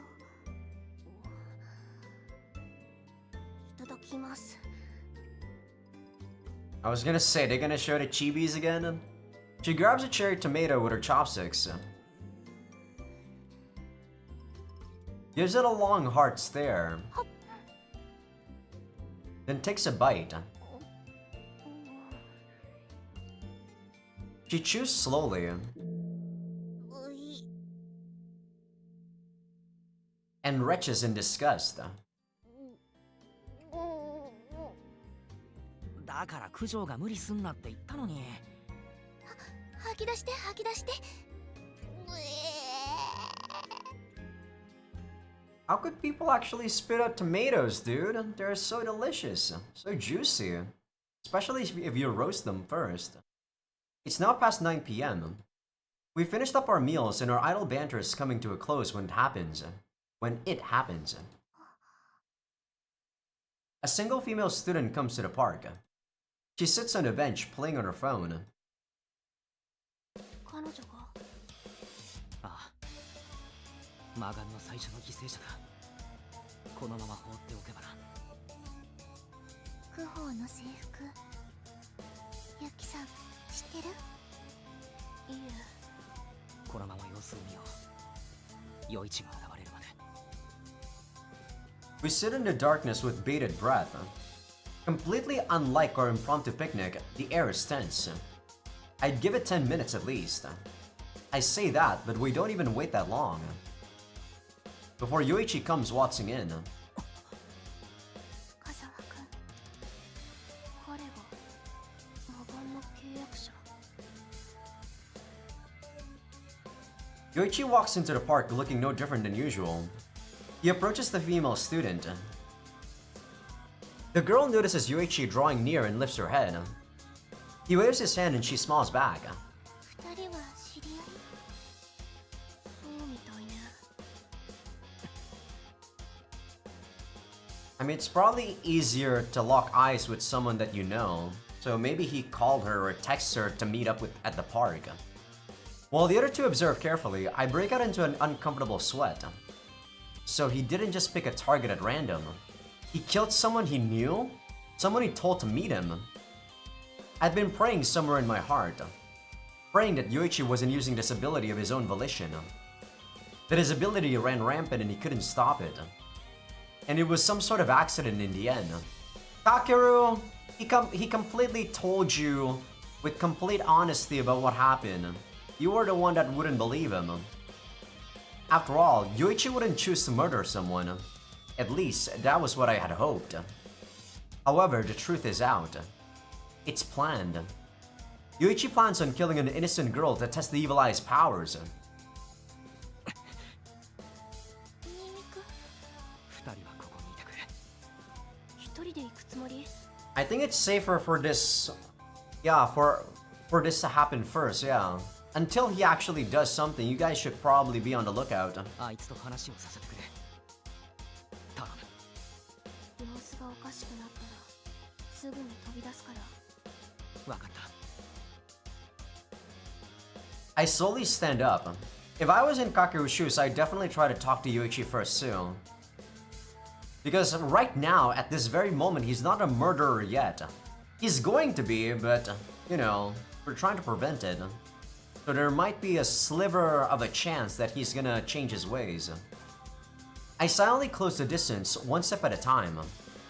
The two are exchanging some lighthearted banter. Yuichi remains standing and the girl looks up from the bench with her phone in one hand. I can't see Yoichi's face, but the girl seems to be happy. It's almost like a couple chatting with each other. Yoichi slowly crouches down. He reaches eye level with the girl and stares right into her face. I didn't want to believe it.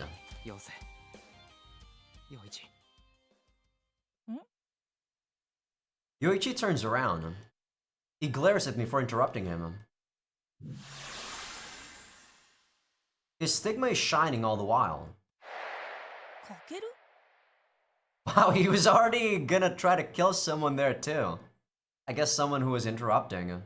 Might as well change the target because he probably knows for a fact that the girl wouldn't be doing anything to him. Realizing that it's me, his stigma disappears. His anger fades and he stares at me blankly. それ以上はよせ。よいち。一線を越えたらもう戻れなくなる。だからよせ。There's a short silence. It seems Yoichi is wise to me now. He's guessed that I know everything. As well as what I'm trying to do right now. ごまかそうとしても無駄みたいだね。何この人。誰？もう行っていいよ。は？もういいから。バイバイ。ちょっと。さっさと行けって邪魔。The female student scowls and runs off, clearly pissed. Yuichi doesn't even see her off as she shrugs and sighs, annoyed. そんな怖い顔しないでよ。僕なんか悪いことした？は本気で言ってんのか。あ、やっぱ知ってるのか。最悪だな。いっぱい疑問があるんだけど、こう聞くのが早いかな。なんでわかったの？僕がしようとしてたこと。そういう力をもらった。ああ、だよね。誰にも話してないし。He gives me a big shameless grin. I still need to know how the hell he gave the power to Ginsan though. Because it kinda seems like Ginsan probably doesn't know that he got his powers from someone. Right? At least for the very first couple of days. I don't know. You never guessed from looking at him that he tried to commit murder just a moment ago. I recall Ginsan's words from another branch. Yuichi never fit into society's little box. And now I'm seeing that right before my eyes. 魔眼を使うためにあの子を呼び出したのか。魔眼？ああ、この力そう呼んでるんだ。I guess he hasn't gotten into contact with Iris yet. そうなんだな、ヨイチ。なわけないでしょ。呼び出したら証拠が残るし。適当にぶらついてたら知り合いを見つけただけ。ちょうどいいから試そうと思ったんだけど。Wow, smart! Wow, this guy's smart. Nice. He cuts himself off and sighs yet again. It's not like even if he calls her, it's gonna leave like any evidence about, you know, like someone finding out. The police definitely wouldn't have ruled it as anything suspicious. わざわざ僕を止めに来たわけ？ああ。その子たちと一緒に？ His gaze focuses behind me. Ah, god damn it, those guys are useless. I look to find Noah and Kujo right next to me. They probably came over out of concern. 深澤君。あれ？九条さんじゃん。いつの間に仲良くなったの？そんな話どうでもいいだろ。よくないでしょう。ずっと女っ気なかったカケルが両手に花なんて興味津々だよ。私も九条さんも生物の契約者。ただ彼に同行しただけ。あなたを止めるため、あるいは裁くために。裁くってまるで悪者だな。僕違うというの？実際何もしてないし。True. 言葉よりその目が一番効くね。哀れまれてる感じ？何か理由があるはずだって。そんな目。だって深澤君は明るい人で。いいよそういうの。めんどくさい。カケルは全部知ってるみたいだし、今さら取り繕っても言い訳しても無駄だし。どういう力？心が読めるとか？違う。知っているだけだ。このままお前を放っておくと何人も殺してしまうって。予知みたいな？すごいね。そっちの力が欲しかったかも。また怖い顔して。分かってる分かってる。もうしないよ。口だけならどうとでも言える。True. 手口がバレてるのに好き勝手やるほどバカじゃないよ。せっかくの力だから使ってみようと思ったんだけどね。まあ仕方ないか。まだある？お説教とかは勘弁してほしいんだけど。話したいことはある。聞きたいことも。明日でいい？そっちの子かけるより怖い顔してるんだもん。居心地悪くてたまんないよ。ほらめっちゃ睨んでくる。一つだけいいか。何？ぬいぐるみみたいなやつと接触したか。ぬいぐるみ？何言ってんの？ Yeah, the fact that he wants to test his powers, I assume that he probably hasn't gotten into contact with Iris yet, but that was kind of a dangerous assumption though on my part. してないならいい。わかるように言ってよ。何の話？お前のアーティファクト、力を欲しがってる奴がいる。じきにお前の前に現れるかもしれない。そいつに気を許さないでくれ。危険な奴だ。よくわかんないけど、アーティファクトね。あのアニメから撮ったのかな。確かに似てるね。覚えとくよ。それじゃあね、かける。また明日。 Yoichi waves with a cheerful smile. He flashes that smile at Noah and Kujo too. Then he turns around and leaves. なんなのあの人。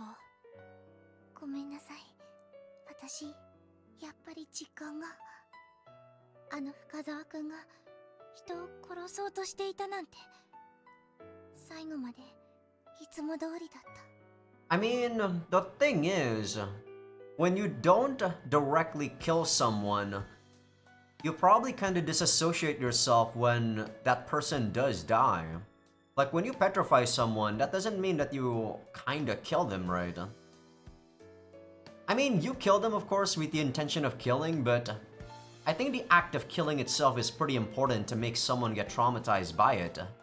Like, you know, if you were to actually use a knife and then you stab someone and then the blood spills all over you, then it probably dawned on you that you killed someone. And then their whole entire being becomes an it, right? Like they're kind of losing blood, they're not showing any more life in their eyes. Like that probably does, you know, have more of an effect than just petrification. だからこそ私は君の悪さを感じた。スティグマが浮かんでいた。力を使おうとしていたのは明白。自白と取れる発言もあった。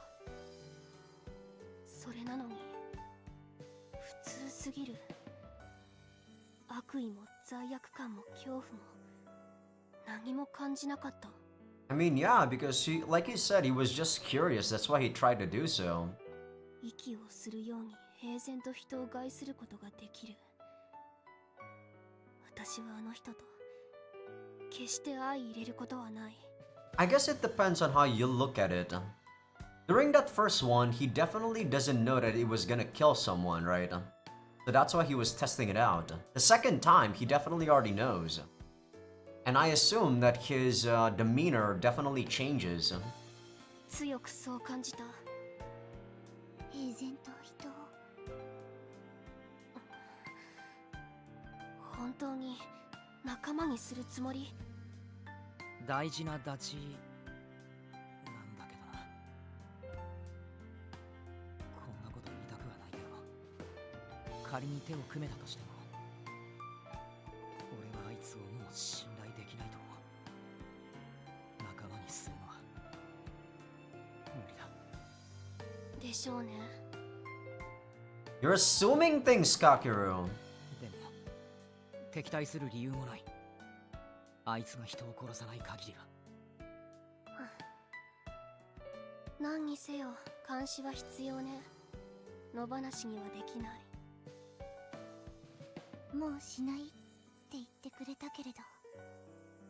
信じられる？ごめんなさい。わからない。でも信じたいなってそう思う。九条さんはそれでいいのかもしれないわね。疑り深い人間だけではバランスが悪い。私、人の悪意とかそういうものに鈍感なのかもしれない。ごめんなさい。癖？あなたは謝りすぎる。もっと自分に自信を持った方がいい。Agreed. ごめんなさい。気をつけます。帰るか。とりあえず目的は達成できた。そうね。お疲れ様。ああ、お疲れ。九条もありがとう。弁当もうまかった。Maybe we should have just went with one person and that was Noah. Having Kujo here might have been a bad idea. Because now he knows that all three of us are in cahoots. お疲れ様でした。駅まで送る。ああ、九条は自転車？あっちに止めてあるよ。送ってもらう必要はない。一人で帰れる。そっか。じゃあここで解散にするか。九条、後で連絡するよ。明日のこと話そう。家事のことだね。わかりました。じゃあ気をつけて。お疲れ。さようなら。また明日。After I watch the two walk off part of the way, I get on the road back home myself. There won't be any more petrification cases. Destiny has completely branched off. ソフィー、いるか？ええ。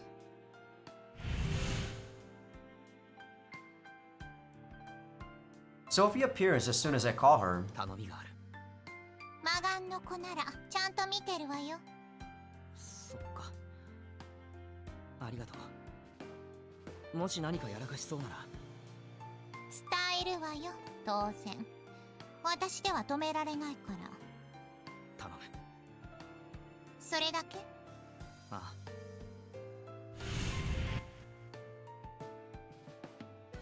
As soon as I nod, Sophie vanishes. I don't like being suspicious and keeping tabs. But I just can't bring myself to think about this positively. Yoichi was really murdering people in the other branches. I can only pray that Yoichi won't turn to a life of crime. I sincerely hope that things have branched off in a positive direction. Well, once this actually goes to the next day, Kakeru, I'll have to take a look at Overload. See what's going to happen in the branches. おはよ Nope, no branches. As I thought. The branches probably only happens when we do make a certain choice. So this will always happen in Noah's route. We're still on the common route. I silently stare at Yoichi's grinning face as he delivers an energetic greeting. 何まだ怒ってんの？戸惑ってんだよ。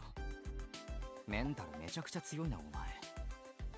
仮に最後までやっちゃったところを見られてたとしても、いつも通りの僕でいる自信はあるよ。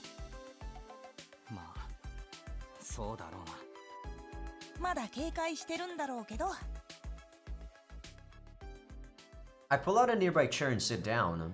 昨日はさ、リスクがなさそうだから試そうと思ったんだ。目撃者がいたとしても、誰も僕がやったと証明できない。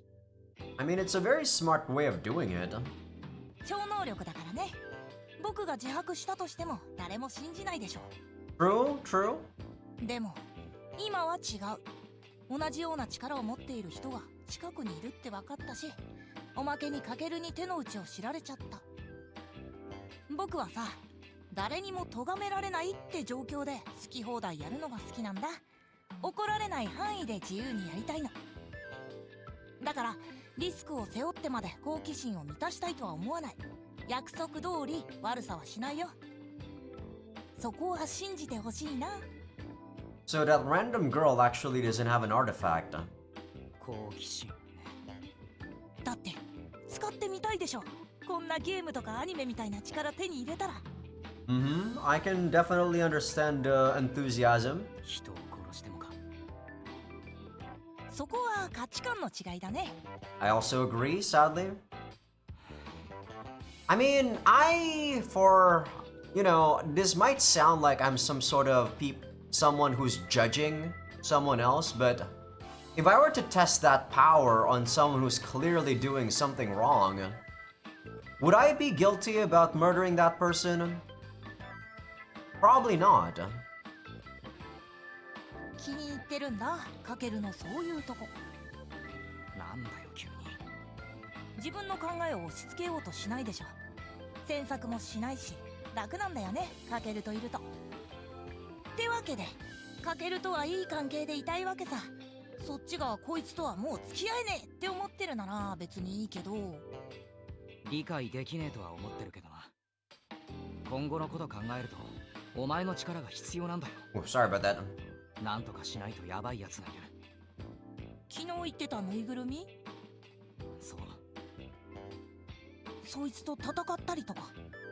いずれそうなるな。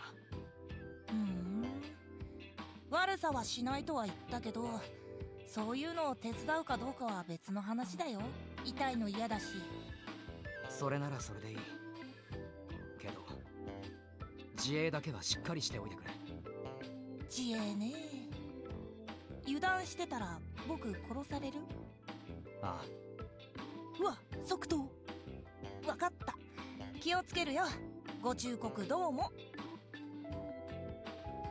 Yuuki stands up as soon as the bell rings and starts to head to his desk. I feel someone's gaze and I turn to the source. There, I find Kujo looking at me.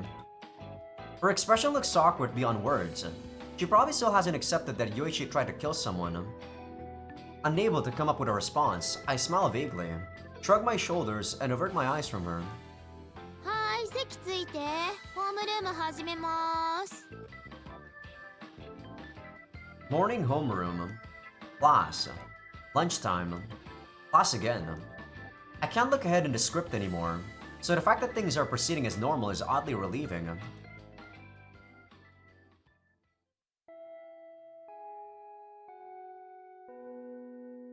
はい、連絡事項は以上です。気をつけて帰ってね。Afternoon homeroom ends. Once Miss Narsa exits, the classroom becomes filled with the chatter of my classmates. Now then, time to do what I have to do so that tomorrow's proceeds as normal too. かっける、一緒に帰ろう。まだ帰らない。やることがある。何？教えたら手伝うか？ああ、そっち系の話か。じゃあパス。新見くん。ああ、悪い。ちょっと待ってて。掃除があった。わかった。九条さんと一緒に行くの？ちょっとやらなくちゃいけないことがあって。それなら僕も。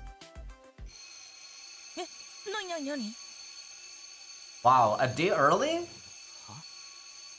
Out of nowhere, the fire alarm goes off. A shrill, blaring sound.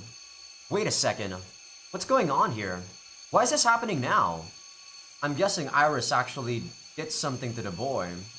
火事？避難訓練？ Or not did something, but you know, she might have actually already possessed Satsuki and put some sort of weird suggestion on the boy a couple of days earlier. Because she's able to see what we did, right? And she clearly knows we're in a different branch. 明日のはずだ。どうして？ My phone vibrates. It's from Sora. Flustered, I tap the call button. ソラ、どうした？お兄ちゃんやばい！ I'm greeted by Sora's distressed shout. Damn it! 火事か？そう、クラスの人が教室に火つけた。 What's going on here? He's a day early. 逃げられるか？ I mean, Kakeru, you're not the only one that knows about the future. She clearly knows that you diverted the future right here. 無理、どうも窓も燃えてる。 D 組だよな。待ってろ、今行く。電話切るな。そのままにしておけ。わかった。九条、一緒に来てくれ。わかった。よくわかんないけど、二人とも頑張って。 Thanks, Yuichi. お前も来い。嘘でしょ。仕方ないなもう。 Why?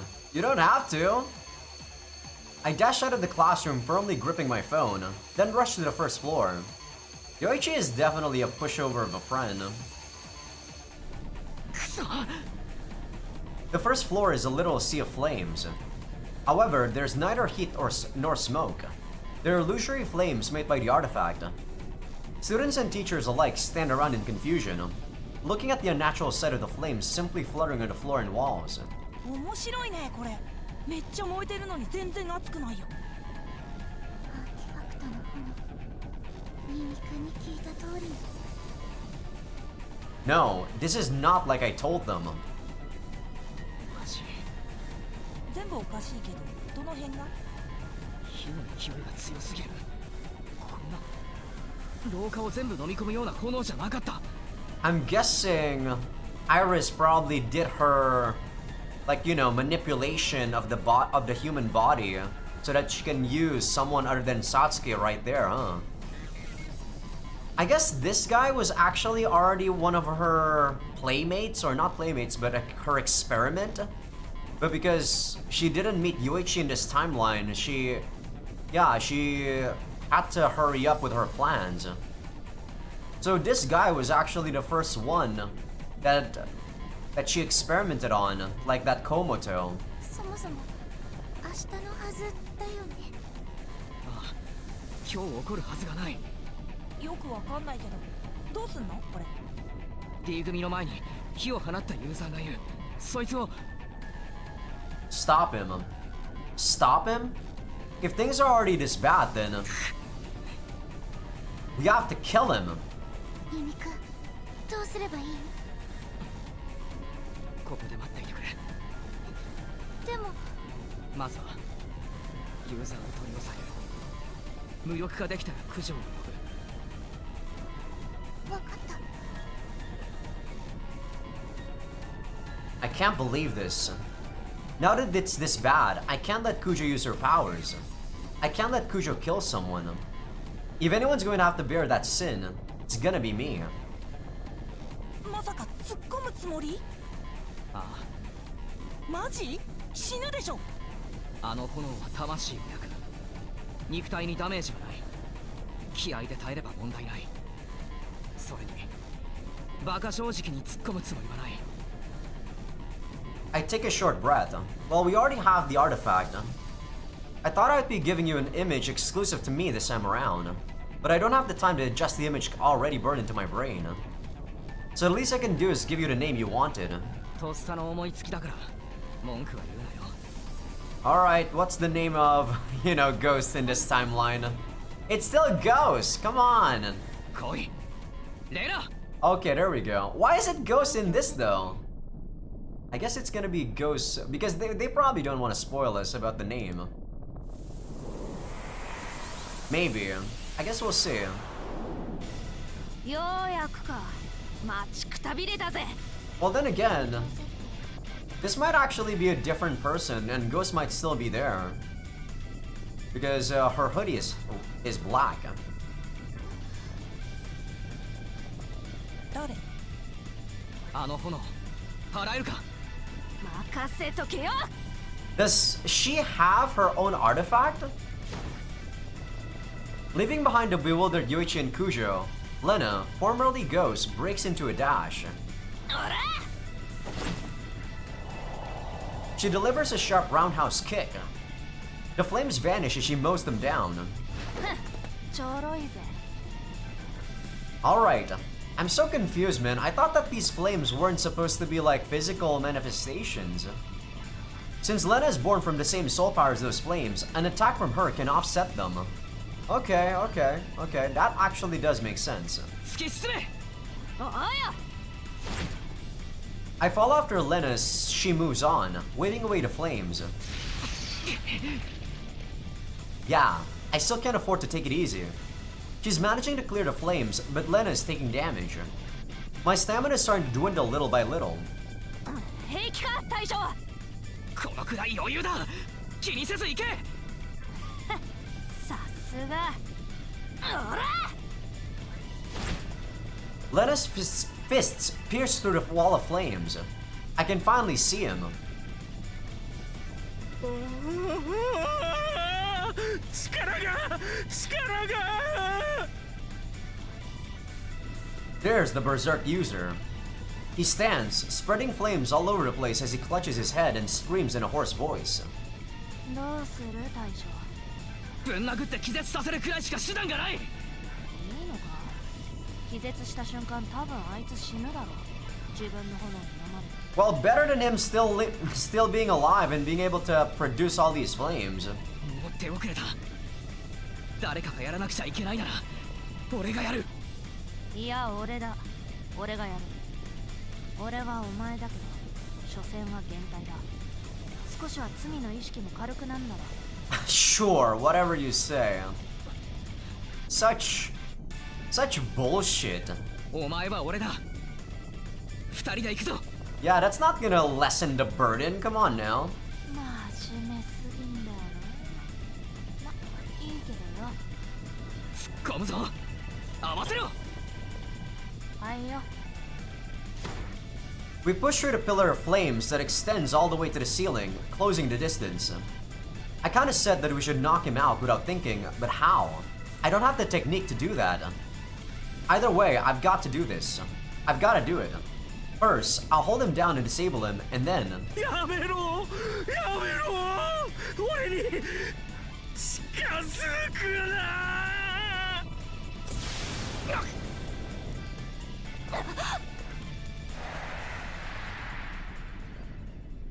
Well, that was a rip. Engulfed by the flames, Lena dissipates. My consciousness also slips for a second, forcing me to a knee. I really felt that one. What's up with this force? 熱い。体が焼ける。体が熱い。くそ。 Kakeru, we know about Iris, man. We know about the Komoto incident too. Come on, put 2 and 2 together, my dude. This isn't right. This isn't right at all. He should only be able to singe my skin at best. Yet he wiped out my illusory body in one shot. Even if my actions are causing some sort of butterfly effect or whatever, it's way too suspicious that not only is this starting a day early, but he powered up as well. Kakeru, come on, man. Are you serious? Do you not have brains? Is like Overlord the only thing that makes you actually smart? Bro! Why are things so different? なぜって。くそ。 The answer is obvious now that I think about it. Who else would be able to notice the new branches being formed aside from Sophie and myself? Who else would be more and more delighted the worse the situation got? There's only one person. I hear an unpleasant chuckle. An ominous plush doll steps out from behind a boy writhing in pain. It's not Sophie. It's her. It's her. イリス。やっぱり私のことを知っているのね。 I've been thinking of how to lure her out. I was hoping to get at her as early as I could. But this is too early. どうしてお前が。どうして？そうね。私もあなたにどうしてって聞きたいところだけれど。 Kakeru, you're so dumb. Clearly she's gonna get in the way. She has way more power than Sophie, so she knows about what's going on. When you clearly act differently from all the other branches, she's gonna try to make things right. At least according to her. まあいいわ。どういうわけか、あなたは私を知っていて、私の邪魔をしようとしている。 Well, at this point in time, though, I don't think she knows about, you know, about Overload yet. だからこの枝では思考を変えてみることにしたの。何をするつもりだ。何をって見ての通り、せっかく久しぶりにこちらの世界に来たんだもの。楽しませてもらうわ。1000年前と同じ人々が殺し合うあの混沌を。それじゃあね、話せてよかったわ。せいぜい頑張ってちょうだい。イリス。 Chaos, do my best. Quit toying with me, you monster.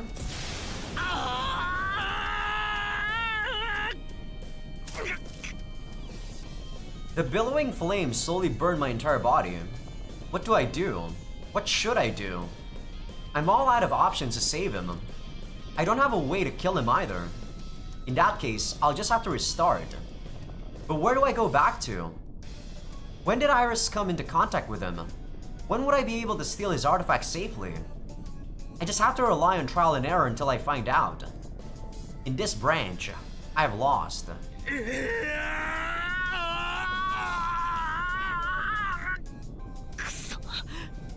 発動しろオーバー急いで来た甲斐があった。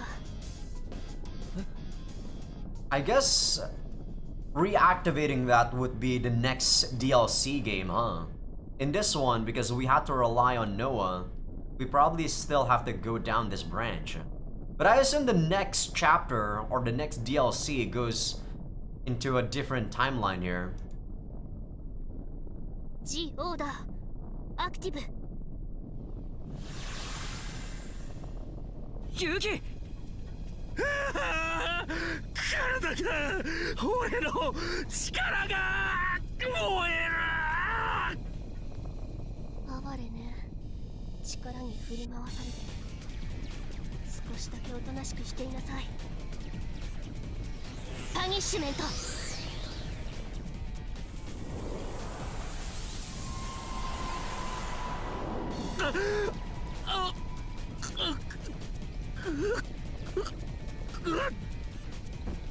The boy goes from violently yelling and thrashing to convulsing and falling to his knees.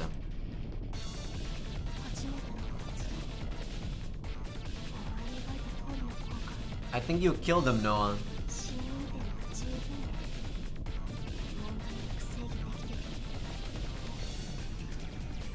She closes her hand as if testing the sensation of something before opening it once more. Her eye, bearing her stigma, looks unwaveringly down at me. 待たせてごめんなさい。食べる？いやああお前どうやってここに走ってきた。いやそうじゃなくて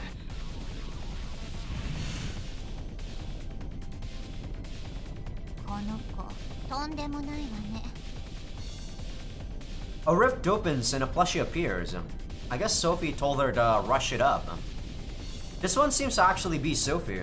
この子の対抗力じゃ炎に触れただけで気絶してもおかしくないのに。まさか気合で突破しちゃうとはね。さすがの私も唖然としたわ。気合かそうかそうだな勇気ならそうだよな九条さんも来たがっていたけれどさすがに止めた。二人とも倒れてしまったら誰もあなたを助けられないから。助かる悪いけど手詰まりだ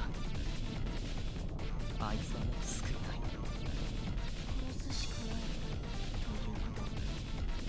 そうするしかなさそうだ Noah purses her lips tight. Her eyes shoot down for a split second too. Is she afraid of killing? Or is it a different emotion? A scummy thought runs through my head for a split second. I think to myself that I can probably use the situation to figure out what's weighing on Noah's mind. That's so fucked up, damn it.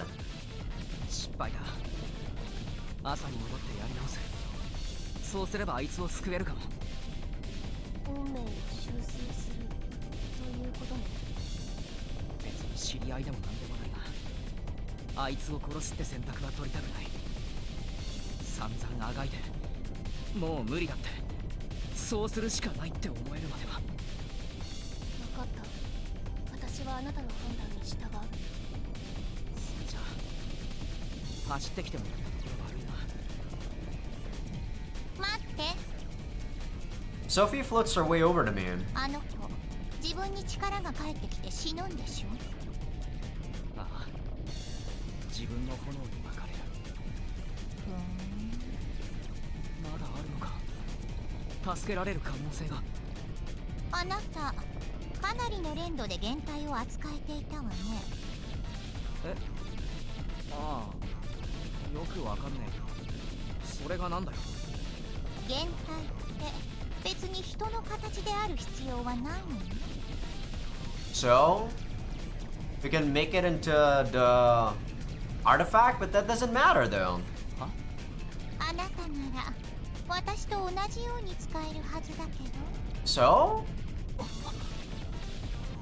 Alright, now I get it. I don't. ユウキ、今金縛りにしてるだけだよな。そうね、そろそろ切れる。あいつの意識を立てるか、眠らせたりとか。できる。よし、俺が合図したらやってくれ。了解。ソフィー、ありがとな。なんとかなりそうだ。I don't get it. What are we gonna do? お礼は無事やり遂げてから。そうだな。I put strength to my legs and stand up.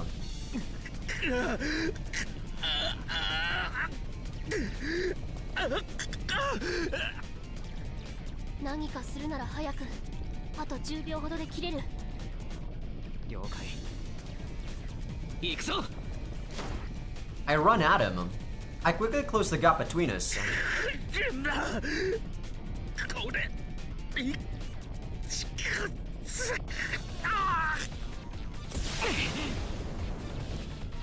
I dive into the wall of flames, lunging at the boy. おとなしくしてろ。 I hold him down. Got a picture in my head. I'm not manifesting Elena. I'm manifesting something to protect us from the flames. よし。 So, what else can we do now? Is he trying to protect the boy? But isn't the flames like from inside of him, burning him alive? I thought that was what's going on when he died. I did it. A dome-shaped barrier. This should do the trick. Just hold on. I'm going to... Yuuki! ジオーダーアクティブ。 Save you right now. パニッシュメント。 Have I... Did I, like, always had a mistake about the fact that he was, like, burning from inside out? And turns out he was actually burning from out... You know, all of the flames that were already outside was going to him?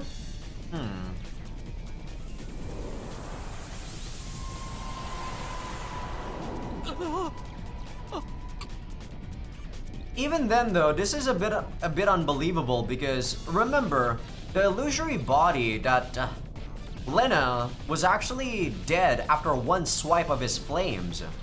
The fact that he can withstood all of these flames just don't make sense to me. The out-of-control boy's body starts to go limp. As he loses consciousness, he also loses control of his powers. Here it comes. The flames unleashed in the hallway strike, attempting to devour the boy. 新見くん、大丈夫だ。伏せてろ。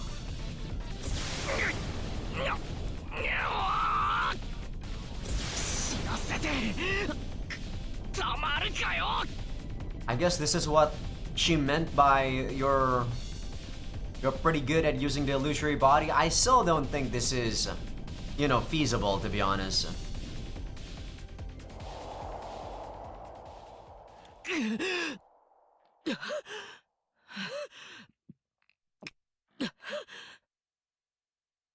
The flames disappear. We actually pull through.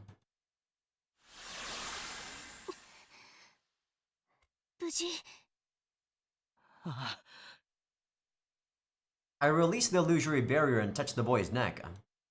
He has a pulse in his breathing. He's also not frothing at the mouth. He just passed out. I'm pretty sure we saved him. We managed to keep him alive. 新見くん、生きてる？ Ucho and Yoichi come running towards us. I'm probably gonna enjoy Yoichi just laughing at us in the sidelines, to be honest. And not helping us at all. With the flames extinguished, the other students come out of the classroom.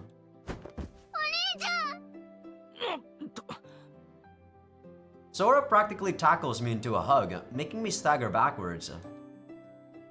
I pat her on the head and removed the necklace artifact from the student. 九条念のためこれ奪っておいてくれ。わかった。お疲れ様。無事済んでよかった。なんでクホーの子がいるのかよくわかんないけど、昨日もかけると一緒にいた子だっけ。ちゃんと紹介してくれる？後でな。あともう一人の子も。わかったって。とりあえずさっさと消えよう。結城もいるし、先生に捕まると面倒だ。So you're telling me that she could already use Sophie's like illusory body, but she's not in possession of Satsuki. I gotta understand just how the hell Iris works here. I thought that she would need to be in Satsuki's body first, and then she'd be able to manifest herself, but I guess she doesn't need to be? そうね。そうしましょう。 It did show that at the very end of Kosaka Senpai's route, I guess. She wasn't really in Satsuki's body, but she was controlling the Sophie illusory body.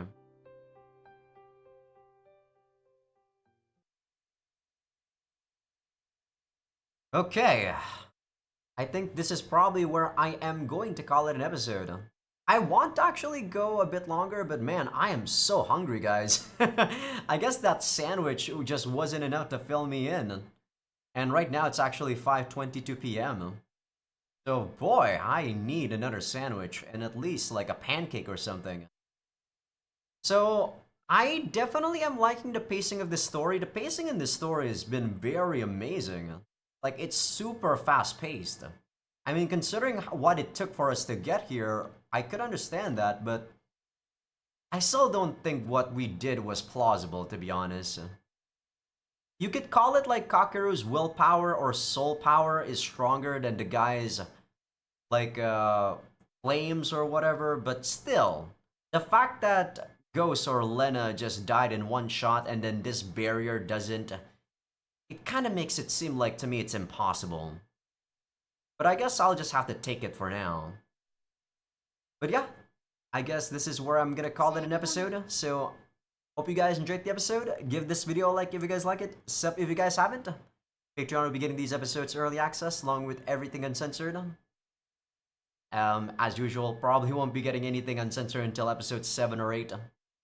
And for people on YouTube, as I said on the opening or intro of the video, if you guys aren't on Patreon just yet, feel free to become a free member because that's gonna be where I put first episode previews of future playthroughs.